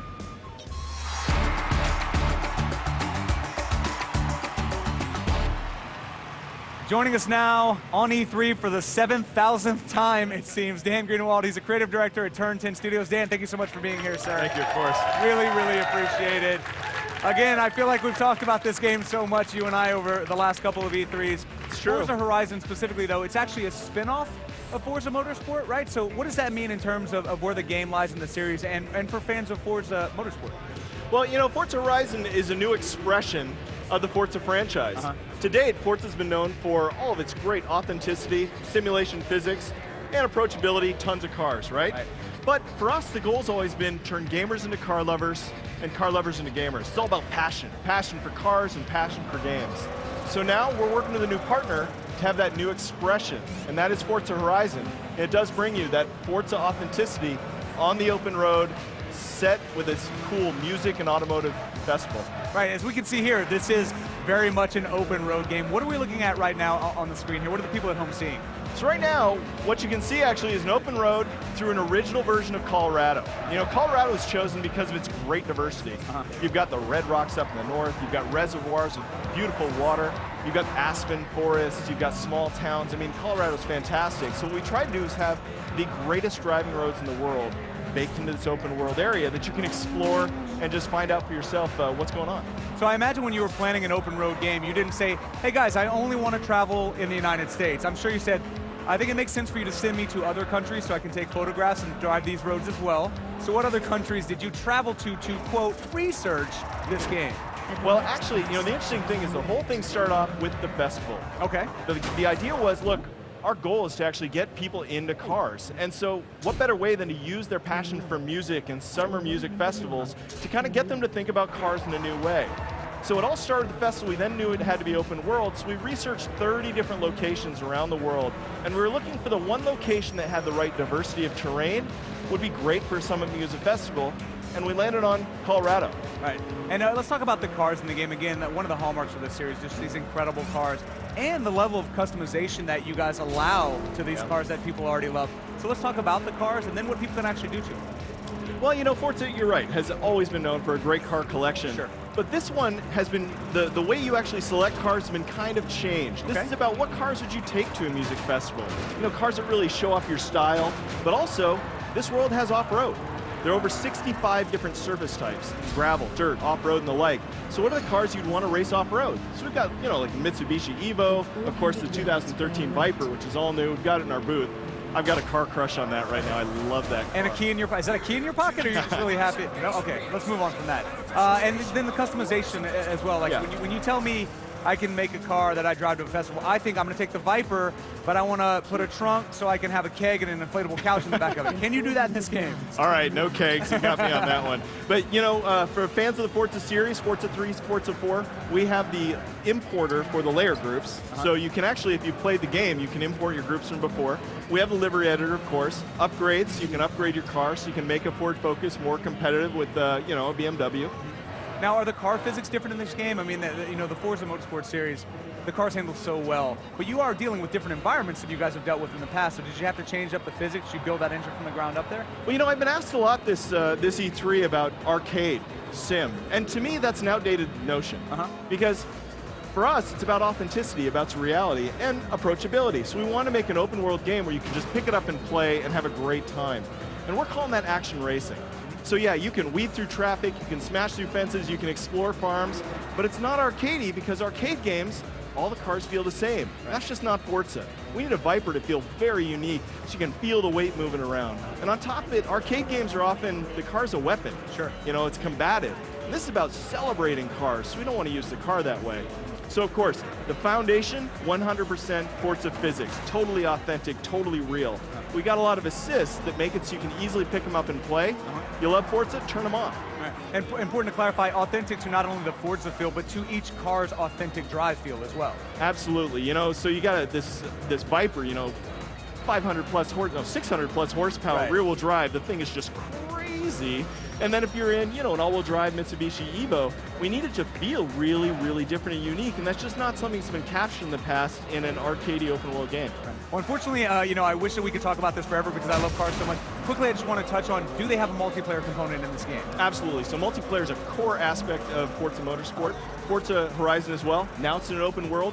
Imagine cat and mouse, tag, virus, and the like on a golf course in an open world. It just makes more sense. That sounds awesome. So when can people expect to play this game by themselves and with their friends? October 23rd, Xbox 360. Very cool, man. Thank you so much for dropping the game by. Big round of applause for Dan here.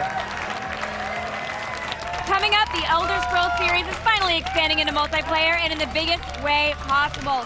We're going to have world premiere gameplay of the new MMO, The Elder Scrolls Online. Plus, grab a friend because we'll go hands-on with the co-op focused Disney epic Mickey 2, The Power of Two. Yes. All that and more right after this. G4's live coverage of E3 2012 is brought to you by the all-new Ford Focus ST.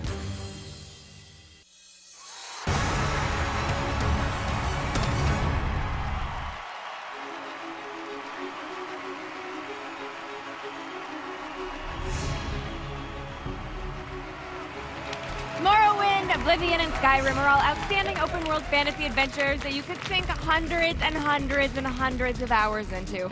However, they are all solitary experiences. You won't find online play in the Elder Scrolls universe until now. It is time for a world premiere look at the new MMO, The Elder Scrolls Online.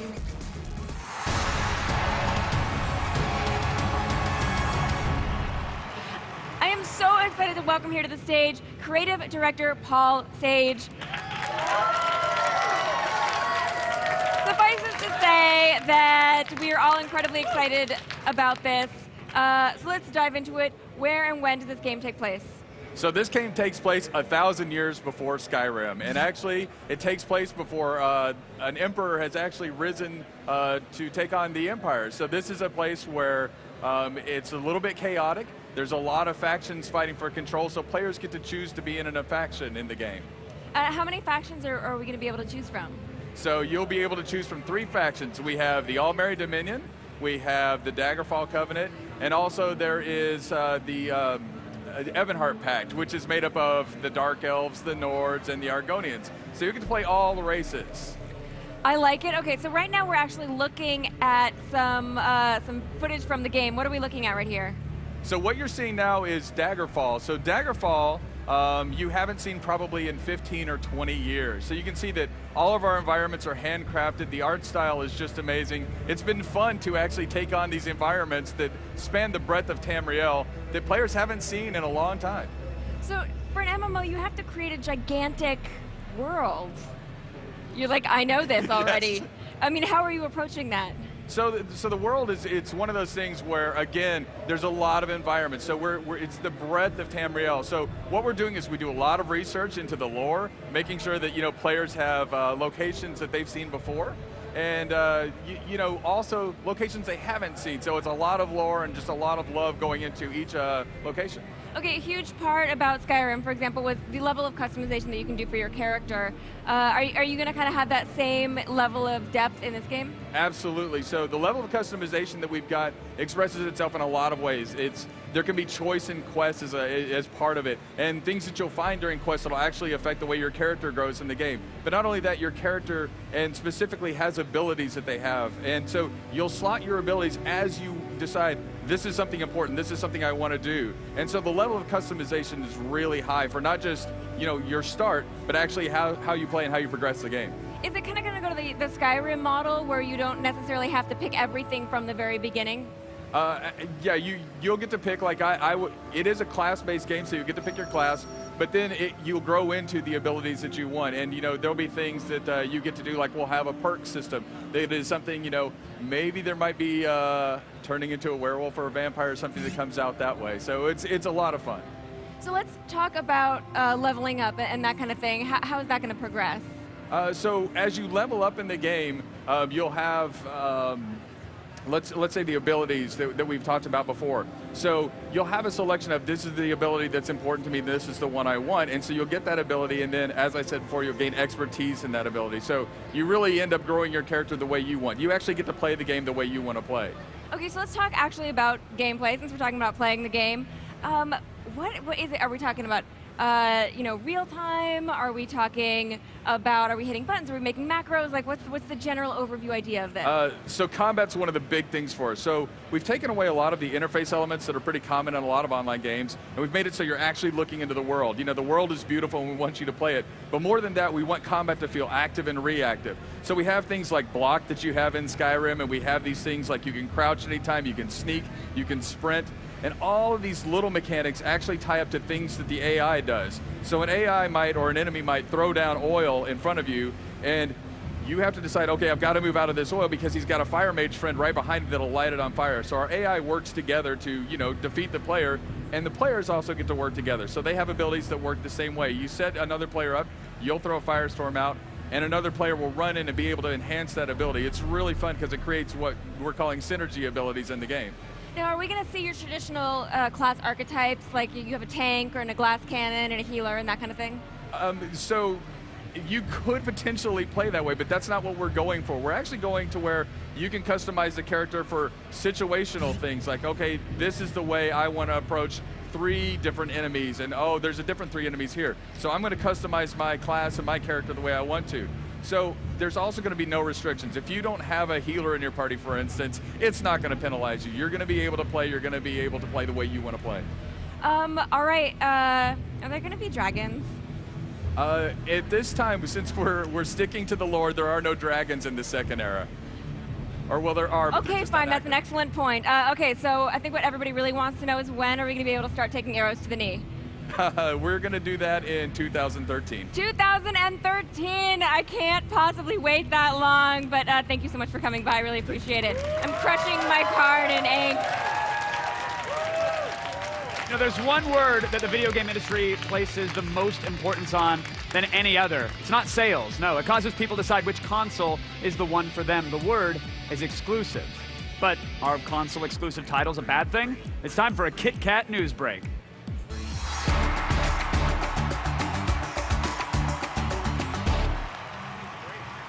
Joining me now, Polygon co-founder Brian Crescenti is here, and Chat News editorial director Garnett Lee. Hello, gentlemen.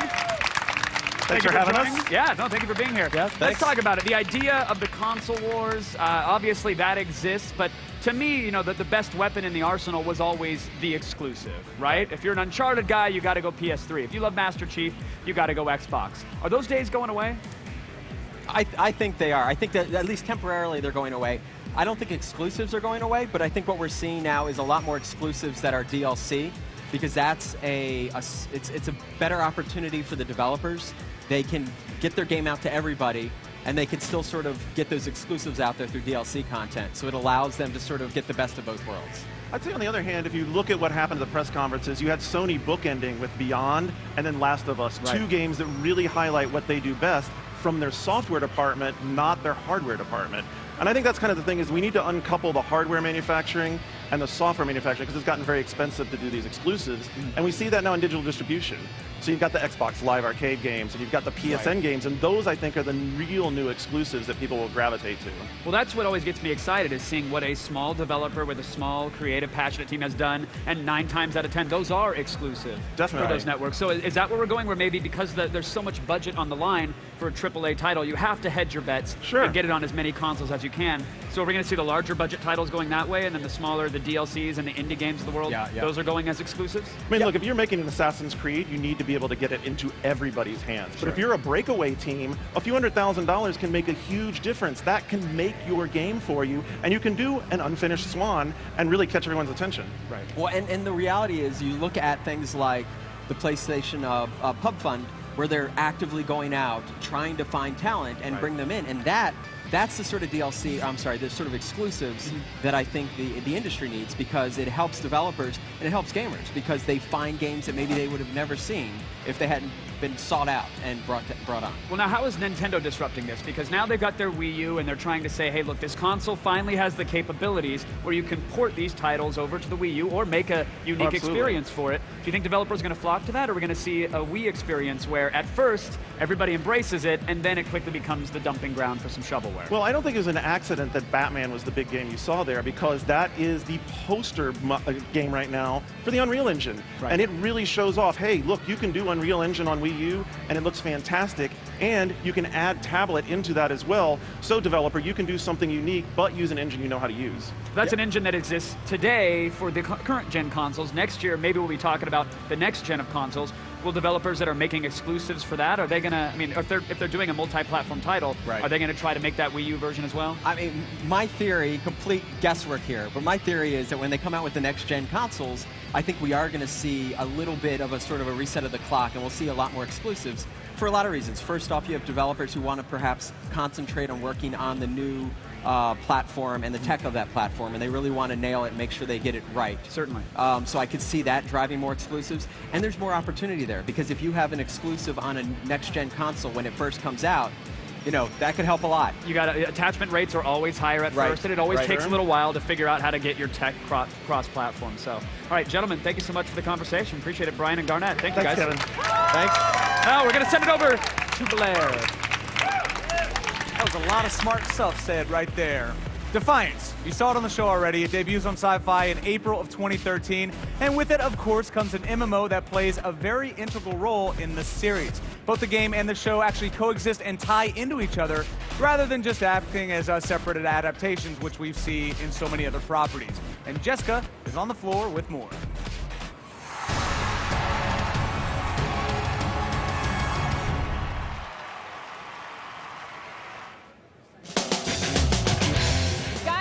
Defiance booth with Nick Goliath.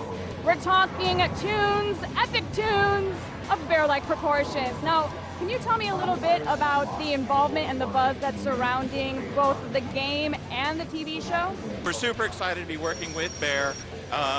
Fans will remember him from Battlestar Galactica. He's currently scoring The Walking Dead, and we're pleased as punch to have him working on Defiance. He gets the challenge of working on an adaptive score for the game, where the music changes based upon what the player's doing and really helps add to the immersiveness of what's going on screen, and then the more traditional soundtrack of the television show.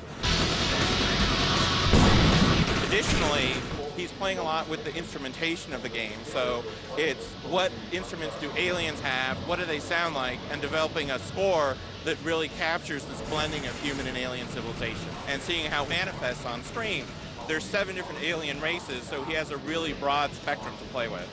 Awesome, well thank you very much, sir. Guys, Defiance, the TV show and the game, keep your eyes peeled for it. It sounds pretty damn amazing.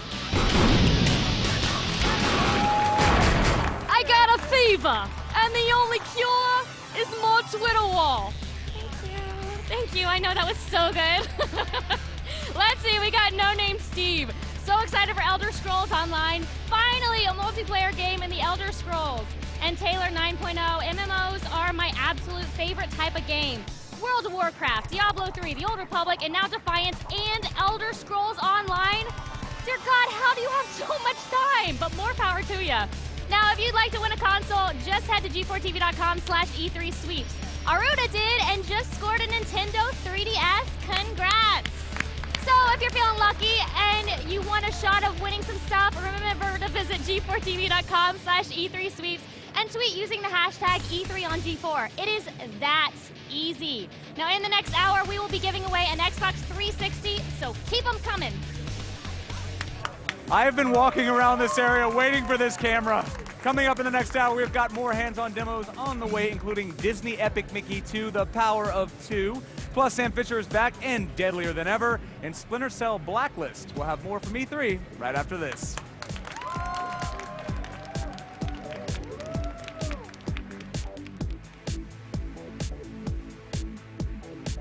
G4's live coverage of E3 2012 is brought to you by Kit Kat Bars. Break time, anytime.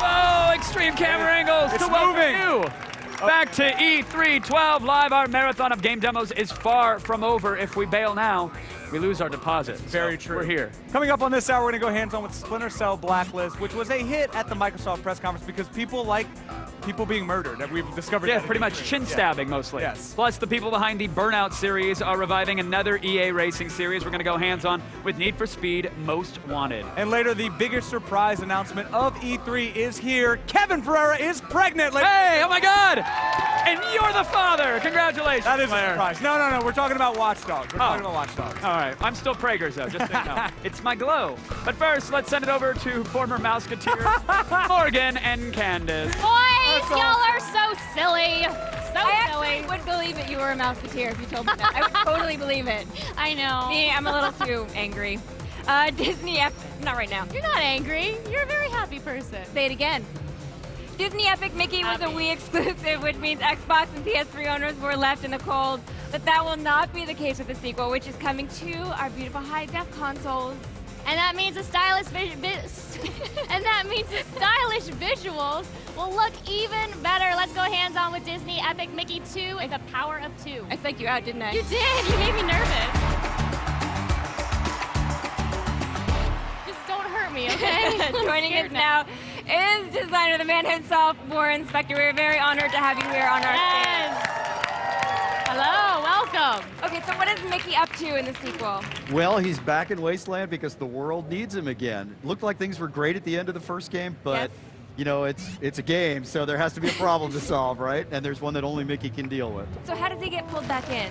Well, Gus the Gremlin creates a television that allows him to communicate with the cartoon world, and he pulls Mickey back in through this television to help Oswald solve a big mystery in this world. Now, what exactly are we seeing here right now? Well, this is part of our training level. It's set in Yen Sid's workshop. Yen Sid, the sorcerer from Fantasia. And we're teaching players how to move, how to use paint and thinner. That's the heart of the game, right? Mickey draws and erases using his magic brush. So the basic mechanics or the basic idea of the game has remained the same. Yeah, that's the fundamental thing is I wanted to make a game where players dynamically change the world as they play, and their experience and the story changes based on how they're, drawing things or erasing them. So, right, so let's see, and of course there's platforming, gotta have the platforming. So what are we looking at right now? This is a part of Yen Sid's workshop that we actually created. It's kind of a magical place where we're teaching you how to paint in a path of magical stones. This is kind of amazing. I love it. Well, the real magic stuff is when you screw up. It's a training level, so if you fall off this path that you're creating as you go, the world magically rises up to catch you. I don't know if we want our demo driver to fail right now, but I'll tell you, if you play the demo, try it. It's really cool. I like the idea of the arms of the earth coming up to embrace me and save me from my fall. I wish I could take credit for it, but one of our designers actually came up with the idea, and when I saw it, I just went, yes, oh my God. That's amazing. Okay, so now let's talk about the voice acting actually in the game. You know, one of the big new things we're doing this time, in addition to being on every platform you can imagine, is giving every character a voice. So when you hear Mickey Mouse talk, I was going to say it's really Mickey Mouse. That doesn't sound quite right, does it? It's really Mickey. It's really Mickey. I heard his day rate was astronomical. That is amazing. Got a real Mickey. But the cool thing is, a video game has now given voice to Oswald the Lucky Rabbit, Walt's first star, first time in history. So we're not just honoring Disney's past. A video game is creating new characters and contributing to Disney's future. It's really remarkable. I can tell that that really excites you. Oh, come on. I mean, like, Disney's been around forever. It touched all of us. To be able to create something new for that world, I mean, Right. Oswald's voice, Gus the Gremlin's voice, Carrie Owens is doing the voice of Gus. I mean, we've given all these characters their personalities and done something all new. It's great. Speaking of Mickey, I love your shirt that you have on right now. Oh, yeah. Well, I probably shouldn't say this, but I have over 50 of these things at home. Do you really? I am the total bring color to the world guy now. But on my Facebook page, I put pictures up of all of my shirts, and I let people vote on which shirt I should wear every day at That's E3. awesome. This right here is the true passion that brings together Right? a great Mickey game. Right? Now, when is it going to hit stores? Disney Epic Mickey 2, The Power of 2, all platforms, November 18th. An important date in Disney history. We'll let people figure out what it means for themselves.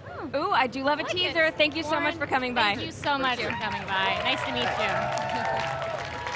Oh, Warren brings the whimsy. Thank you, guys.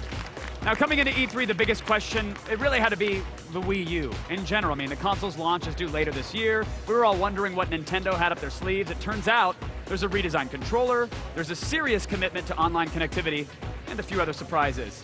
Matt's got the latest in this floor report.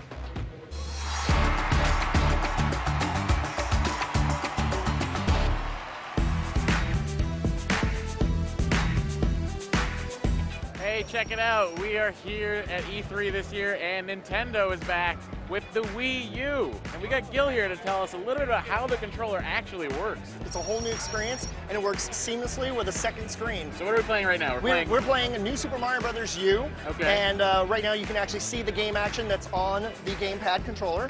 And with this, I'm actually playing a special mode called Boost Mode. I can actually touch the screen. It does have touchscreen features, and help assist her as she plays through the game. Oh, that's fantastic. So you can put obstacles for Mario to jump over or assist him in running. Totally. Or I could just be a meanie and just kind of put up a wall like that. The Wii U is going to launch when?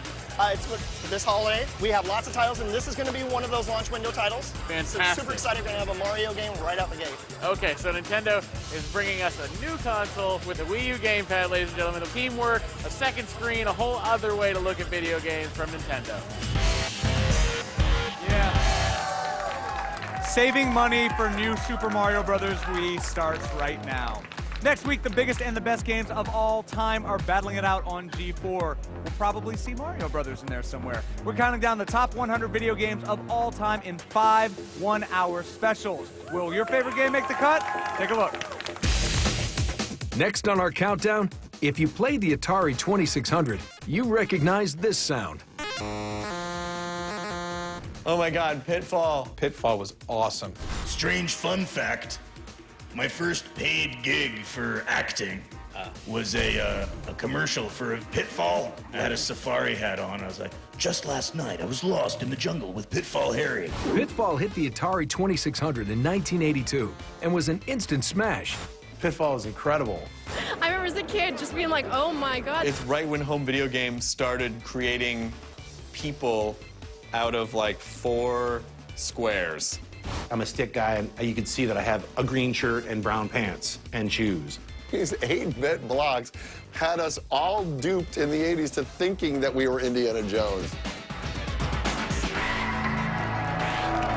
Video games have come a long way. Find out which titles are the favorites of G4 experts, celebrities, as you saw there, athletes, and game developers when they weigh in during the week-long battle starting Monday at 8 o'clock. Just check out g4tv.com/top100. Stick around, we've got so much more from E3 on the way, including the return of Sam Fisher and Splinter Cell Blacklight.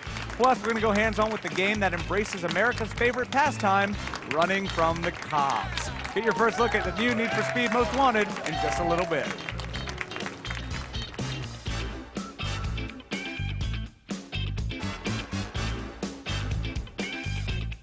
G4's live coverage of E3 2012 is brought to you by the all-new Ford Focus ST.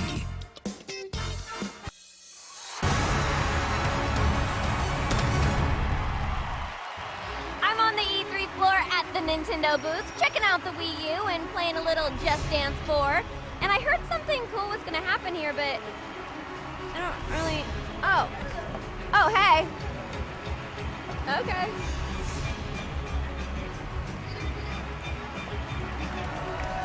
All right, perhaps the biggest crowd response at Microsoft's press event happened right after Splinter Cell Blacklist was finally unveiled. There's so many people on Twitter. Did you see what just happened there? Oh my God, hashtag. Yeah, so in case you didn't see it, Sam Fisher wrecks terrorist scum in his latest adventure, and this time you're actually going to help direct the action with the use of Kinect voice support, which makes me feel so empowered, and I truly appreciate that option. So let's go hands-on.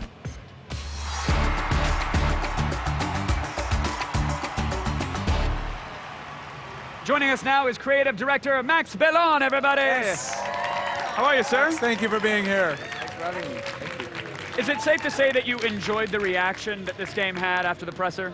It was amazing. I mean, just being on stage, you know, representing all the team at Ubisoft Toronto, it was just amazing. And well, you've been carrying that entire team on your shoulders for so long. Sure. I mean, nobody deserves the credit but you, correct? I don't agree with that. You're too kind to be on the stage, Max. But let's hop into it. Splinter Cell Blacklist, the 6th title in the series. How do you keep it fresh? What's new in this title? Well, I think what's interesting with Blacklist is really our premise, right? So it's a series of, it's like basically a group of terrorists that band together, a group of rogue nations that band together and give an ultimatum to the United States. Take your troops out of our countries or we bring war to you, right? So they released the Blacklist, a series of escalating attacks on U.S. interests. And they're like, if you're not out, we're doing this. If you're not out, we're doing that. Wow. And then the president contacts Sam and she's like, I need your help because I don't want to go at war against them and I'm not going to negotiate with them either.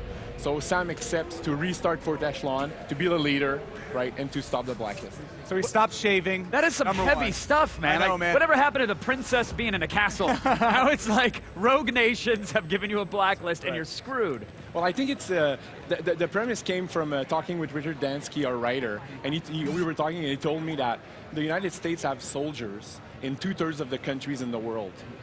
And that's kind of, wow. That's actually, yeah, we have bases everywhere. Yeah, and we were just educated on that as well. Wow, that was really impressive. Thank you for that knowledge.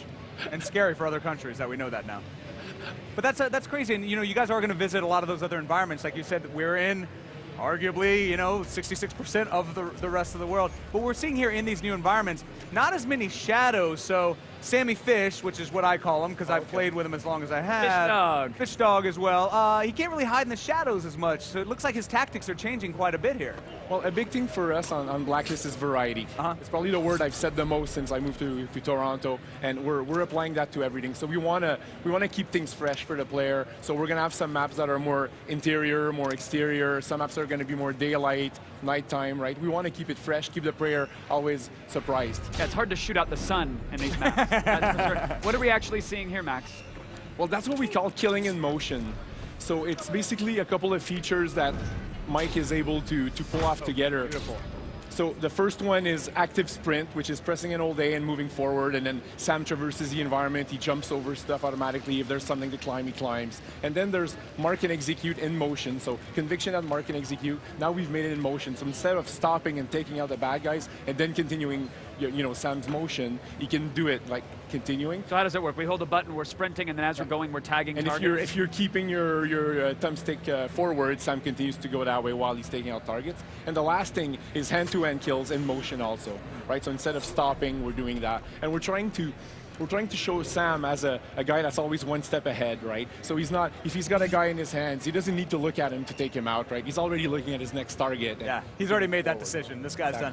So let's just assume for a second that Sam gets tired of killing enemies through traditional means, because he's killed so many people in that manner. Right. He has a bunch of awesome gadgets at his disposal as well. So what are we going to see outside of the night vision goggles, which are fantastic? But what else are we going to see from Sam this year? Well, actually, Mike just used a new feature that if you have Kinect, you can like yell at your Kinect and say, "Hey, you," and then that's going to distract the enemy. That's fantastic. And now he's going to use we've given Sam a tactical crossbow, and he's put This is the year of the crossbow and/or bow. This is I think we're all watching the same movies or something. Exactly. Are you saying the Hunger Games influenced this? Is that what we're saying now? I haven't seen it yet. Oh, then it's not. Sam Fisher has several times. Sam Fisher loves it. He pirated it.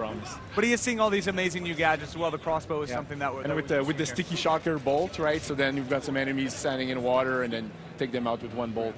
I love it. So what are some of the other Kinect voice features for this game? Well, the other, Sam now is the leader of Echelon, right? So that's kind of a change for him. And we wanted to have a feature that would like show that Sam's the leader and he's interacting with his team. So what we've done is in each map we're gonna have a couple of moments where Sam is able to take a decision with his team. So for E3, for example, we've got a moment where a tactical arrives, a truck with a mounted machine gun, and Grim says, "Okay, I'm controlling the UAV from the plane. If you need help, tell me." And then at one point, we're going to see it right now. Does he just scream help as loud as he can? Oh, God, this is happening!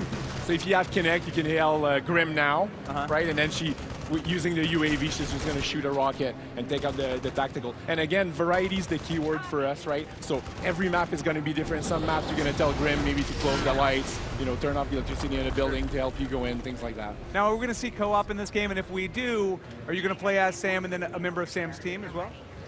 That's a great question. That's what I do, man. Phenomenal question, and I can't wait to hear the answer right now, Max. Let's do it. I'm going to tell you. Oh, good. We were hoping that you would have an answer. I'm not allowed to tell you. They're going to kill me. Oh, see? Yeah, so co-op is back. Co-op is back. We're super excited. Co-op was huge in Conviction, right? So it's making a comeback. Also, what I think is interesting is that we're bringing back Spy vs. Mercs, which was also a fan favorite. Love that. Back. And we're trying to blur the lines between what single-player co-op and adversarial is, right? So, usually you're playing a game in single-player and then your friends join in and like, hey, let's go play co-op. And then what do? You pause, quit to main menu, load co-op, join your friend. What we're trying to do is, because the game's about Sam, right? Sam's the leader, and so what's going to happen is every time you finish a mission, you're going to go back to your plane, to Fort Echelon, and there you're going to have what we call the SMI, which is the Strategic Mission Interface. It's basically a big iPad table, right? Nice. And that's a supercomputer if you want, and on it you're going to have a map of the world. And from there, you're going to be able to see all your maps that are available, single player, co-op, and adversarial. So you're going to be on a single player game, hop into a multiplayer match, hop out of that, go back in, do the single player campaign. Exactly. I love it. Max, when do we get to stab faces and shout at UAVs? Spring 2013. Done. Done and done. Max, thank you so much for joining us, Thanks man. for joining us, my friend. Please do not murder us. I got 99 problems with a Twitter wall ain't one. So gangsta. All right, we've got Griff Moy. Definitely looking forward to Splinter Cell Blacklist. The Splinter Cell games get even more brutal with each new installment. Yes, I mean, you're messing with Sam Fisher here, okay? E-Rock 0077. I'm excited about the new Splinter Cell, the originator of night vision in a game. And for that, Sweets, you just won a 1-year membership to Gamefly.com, the best way to rent and buy games. Now, if you want a shot at winning stuff, it's easy. All you have to do is head to G4TV.com/E3Sweeps and use the hashtag E3OnG4 for a chance to win. All right, guys, coming up, the creators of Burnout put their stamp on another racing game remake. We're going to go hands-on with Need for Speed Most Wanted. Plus, the most buzzed about new game from the Ubisoft press conference has to be Watch Dogs. And we are going to have a first look on our stage very soon, so stay with us.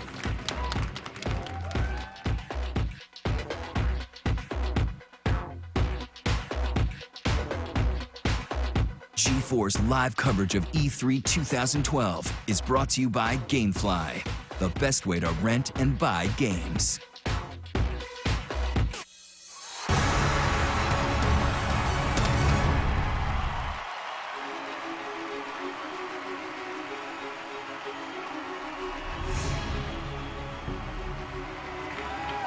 Two years ago, 2 years ago, Criterion Games took their knowledge of making Burnout and applied it to remaking Need for Speed Hot Pursuit. And it worked. Next, they're trying their hand at remaking Need for Speed Most Wanted. Let's go hands-on.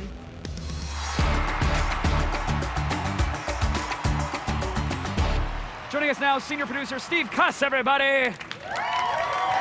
Steve, how are you, sir? Hi, very good, thank you. Let us do a brief overview for someone who maybe hasn't played one of these games yet. First of all, what's wrong with you? Yeah. Second of all, what's the experience? So, Most Wanted, it's a driving game. It's full of racing, chasing with the cops, and exploring a wonderful open world that we've made for you. And it's all about being most wanted amongst your friends. That's what most wanted means to us in 2012.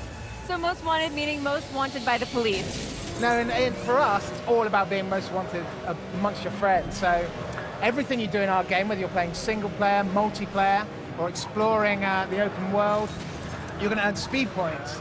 And the friend with the most speed points is most wanted amongst their friends. And that's your ultimate goal in this game.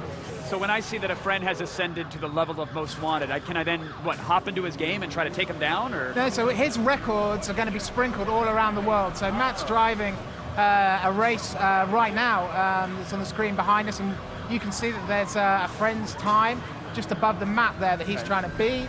And as he goes through things like collectibles, he'll get an instant compare. There you go, he got an instant compare with a friend's time there. So even if your friends aren't online at the same time, in this game, their challenge is always right there.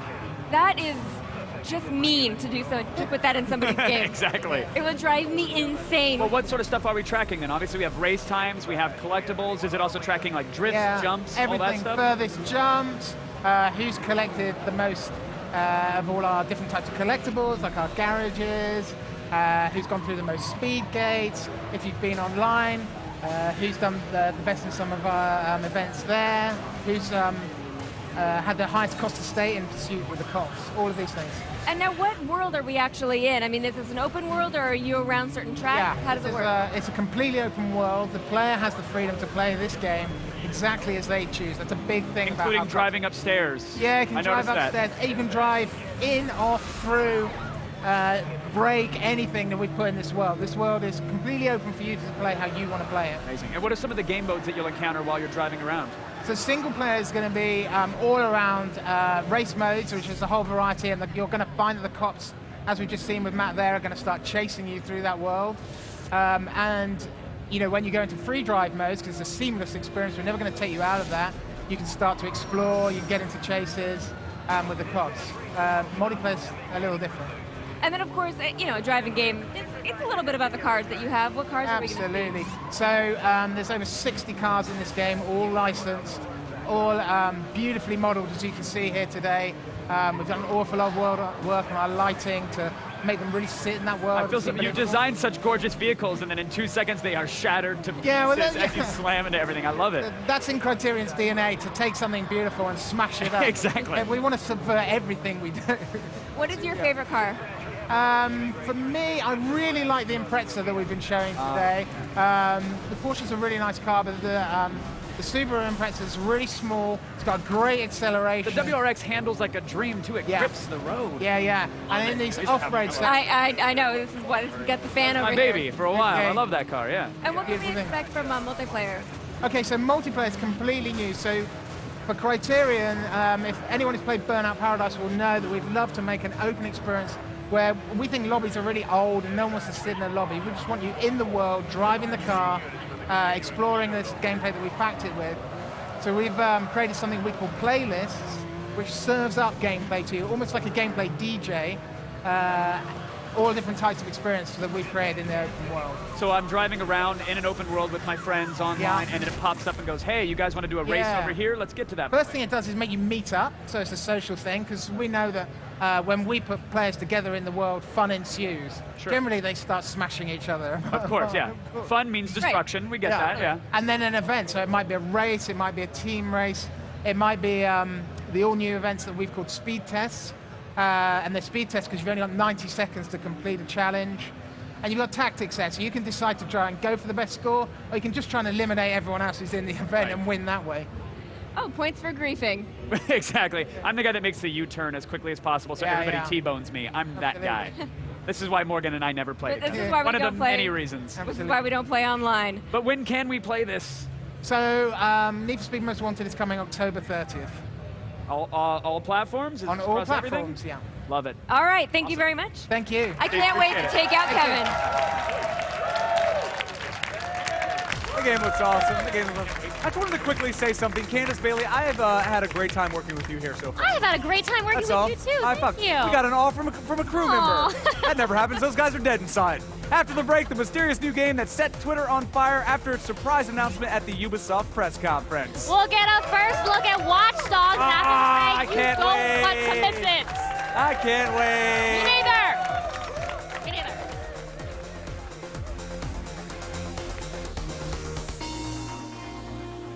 G4's live coverage of E3 2012 is brought to you by Kit Kat Bars. Break time, anytime.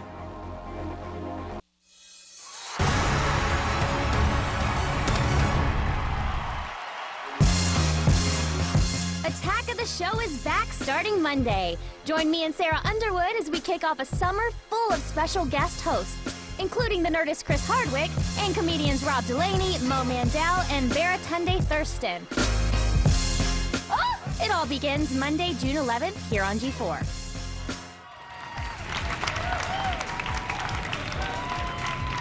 Welcome back. Do us a favor, won't you? Check out G4TV.com for more E312 coverage presented by the all-new Ford Focus ST. Thank you. I appreciate that. Okay, so one of the biggest surprise announcements and most buzzed about games of this year's E3 has to be Ubisoft's Watch Dogs. This cyber thriller came out of nowhere and got the industry talking. But what is Watch Dogs? Well, let us unravel the mystery with this first look.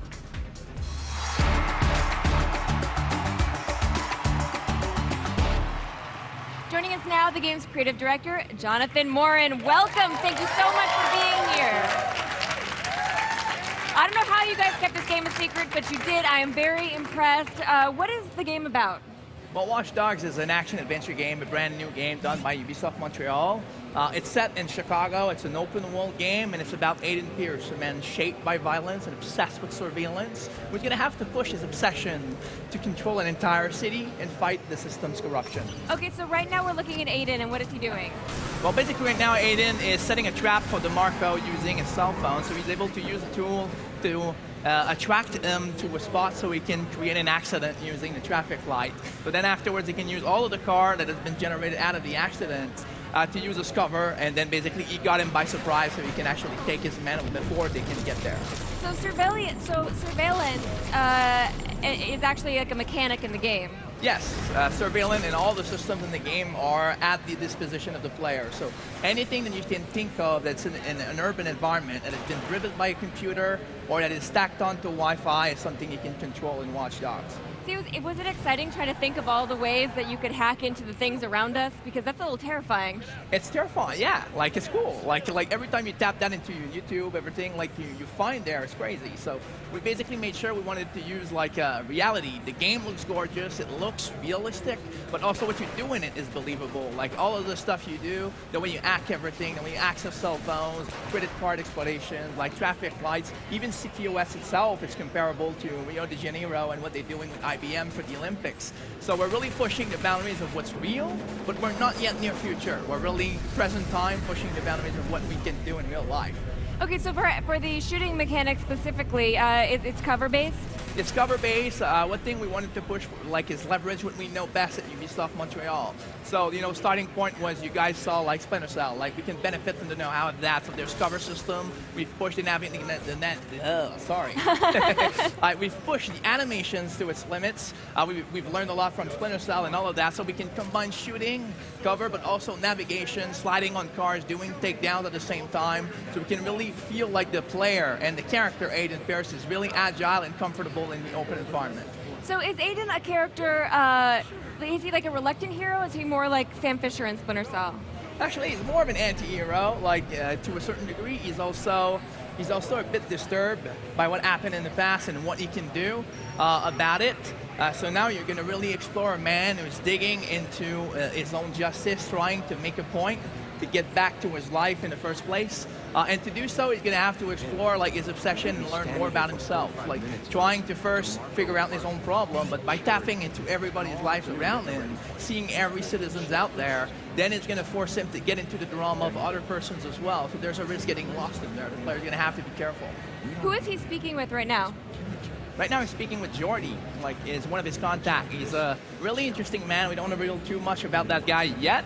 But one thing we're really interested about is to make sure every character represents an interesting part of the underground of Chicago. So you can really dig into not only the crime life, not only the low-key criminal, but also the jet set, the men with the money, the men with the power, corruption in government, those kinds of things. So you'll get the entire spectrum of what criminal and corruption is in Chicago. The game, I have to say, really looks beautiful. How much time did you spend working on the graphics? We spent a lot of time, actually. We've been more than 2 years into that project, and we still have plenty of time to go to push to the limits. What's interesting for us is to say to ourselves, let's make out of Watch Dogs a game that's more along the lines of Michael Mann instead of Michael Bay. Not that I don't like Michael Bay. Michael Bay is cool. Michael Bay has a place in the world. Yeah, exactly. We've all seen a But, Michael Bay movie or two. We'll admit to it. Exactly, but Michael Bay has been present a lot in the game industry, so now like we wanted to push something more realistic. So the graphic is important, but also the weather, the wind. If you tap into some people that are in danger and you want to interfere with them and help them, then seeing them walk on the street with the wind of Chicago, with the scarf flying in the wind and feeling that they're cold themselves, make them more human, and all the graphics out there makes it sure that people believe in the stories that they're going to tap into. And there are a great number of people on the screen, and it looks like you can interact with a lot of them. Yeah, actually, when you're in an interior, like if you go to a Starbucks, for example, how many people are playing out with their laptop, iPads, iPhones, stuff like that? You can get into what they're doing. You can either intercept important people to go along with a mission, or you can get lost into the stories of everybody in Chicago, discovering more truth out of it, learning more about the city, or maybe learning even more about your enemies to discover more truth out of the game. Well, I can't wait to start spying on people. Any idea, I know it's early, any idea when Watch Dogs is going to be released? Like I said earlier on, unfortunately, we cannot say any dates for now. We're going to ship it when we're done. It's clearly not in 2012. Clearly not. And the thing is, we want to push as far as possible. Like the mandate we receive as a content company is to push the content to its limit. That's what we're doing right now. All right, well, I can't wait to see more of this game, and I'm sure we will tell you as soon as we find out when it is coming out. Jonathan, thanks so much for coming by. We really appreciate it. Awesome, thank you guys. All right, this year's E3 is filled with big sequels. There's a new Gears. There's a new Dead Space. Are you guys applauding the new sequels? Or just applauding anything? Let's go flip a car and set it on fire! Anyway, new Gears, new Dead Space, new Assassin's Creed, many, many more games with a 2, a 3, or a 4, or a 12 at the end. But there are a few brand new properties here on the show floor. We're going to take a closer look right now in this news break.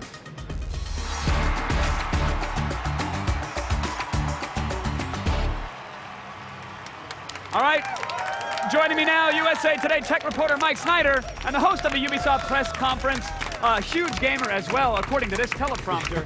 Aisha Tyler is here. You play the games. By the way, congratulations. You said you found 7 positive comments on a gaming forum. It was so exciting. About the press conference. I did the UV press conference on Monday, which was super fun because I actually do play. And the first thing people love to say about you when you say you're a gamer is, she's never touched a controller in her life. Prove it. You must like Mario Tetris only. No, yeah. I play with sticks and dominoes. I was so stoked. It went so well. And I went on the Gap forum and people mainly said nice things. And then occasionally someone threw up on their keyboard and then hit send. Well, that's the internet. Yeah, as long as it was an all caps. Hey, internet, what's up, fine. haters? Woo!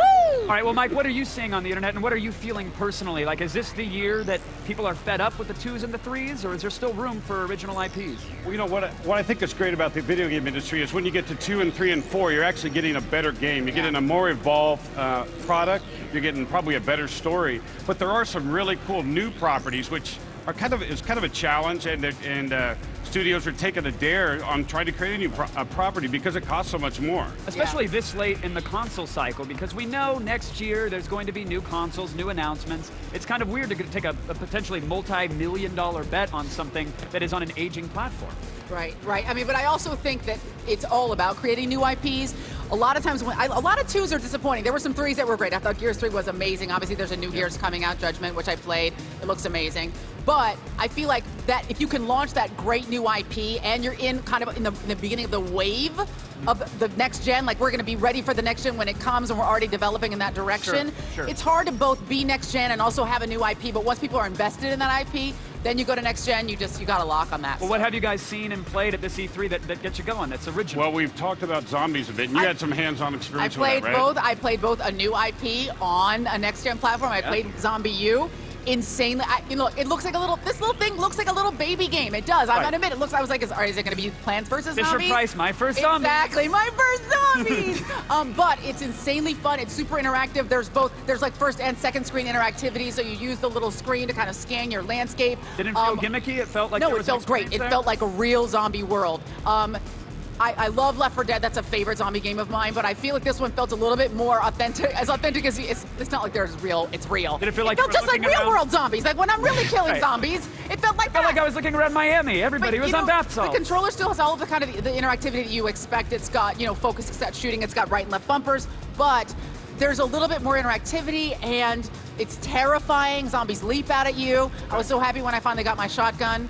Ladies and gentlemen, do not enter the zombie apocalypse without a Gotta shotgun. have one. It will end badly for you. All right, well that's exciting. That's good to hear. Mike, what about you? Well, one question I had about that game was that it looked like in the demo you used the pad like a hatchet. No. You don't? That was just gamer fear. Okay, all That right. was just the thing when something jumps out and you go, Because Yeah, I that was not. was afraid there'd be a lot of broken TVs out there if that's the way it went. You use it a little bit when you're looking around your world to scan for like weapons and stuff to pick up, but not when you're fighting. I can't wait for them to announce trigger the and add-on scream. gel coating that you have to put around Right. your Wii gamepad and the dual straps Yes. so that it doesn't go flying through the TV or land on a dog. My controller goes flying through the TV now. Yeah, that's gonna happen. Mike, there was Last of Us, there was Beyond Two Souls, there was Dishonored, All three of those look awesome. You just had Watch Dogs on here. Yes.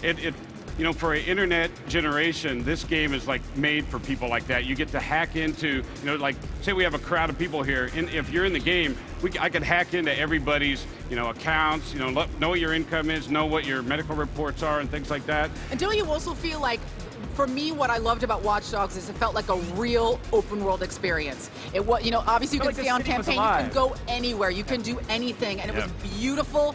It was that best combination of kind of role-playing, problem-solving, and then shooting. And I love so the much little shooting. nuances where an accident happens and the pedestrians go to help each other. Yes. Like, man, I can't wait to murder all of these people. AI was crazy, I cannot right? wait. Why don't I just blow that guy up so I can hurt that guy down the street? Why not? We'll kill them all. Mike, Aisha. You mentioned Beyond. yes. I Very just quick, saw a please. little bit of that.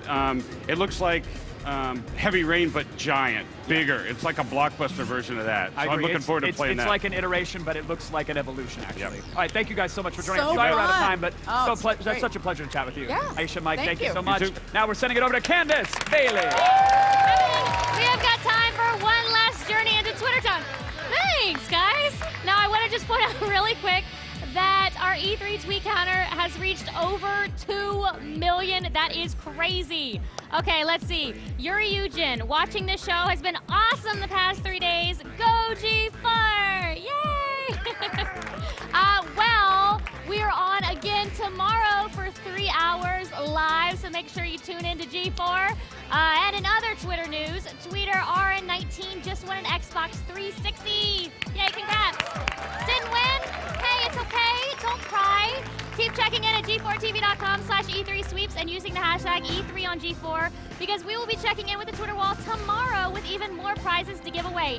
In fact, tweets from this hour will be eligible to win a PlayStation 3 at the beginning of tomorrow's live coverage. Stick around, we have still got more E3 on the way. I am super serial. I am.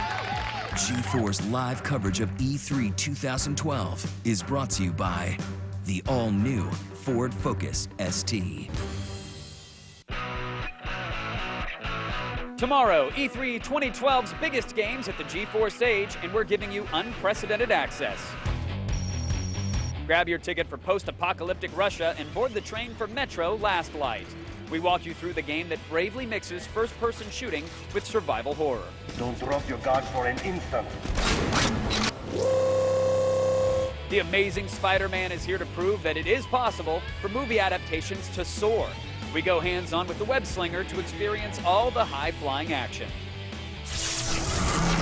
Plus, we have our look at the Facebook game that's sure to demolish your spare time. The mad scientists at Insomniac Games give us a tour of their quirky strategy title, Outer Knots. I'll kill everyone. And we have our demo of the mysterious thriller Beyond Two Souls. The makers of Heavy Rain bring you a moody new adventure that also features a surprising amount of action. All that, plus exclusive interviews, the latest trailers, and all the news as it breaks. Trust us, you don't want to miss it. I think they get the message. It is time to throw down the gauntlet and decide which games are truly the best of E3. Yes!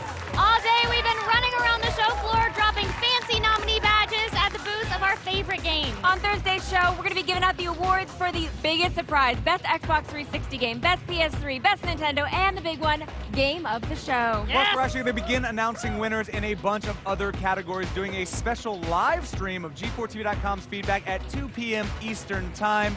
Just go to G4TV.com/feedback for this very special live event. And hey, while you're at your internet computer, head on over to G4TV.com/bestofE3 for the full list of nominees.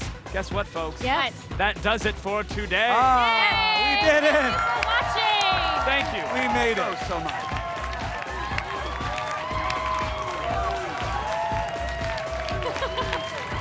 Yes, y'all are great. G4's coverage of E3 12 Live continues tomorrow at 6. For up-to-the-minute E3 news, check out G4TV.com. Guess what? American Ninja Warrior is up next. Good night, everybody. Good night. Bye, everybody. Keep that up.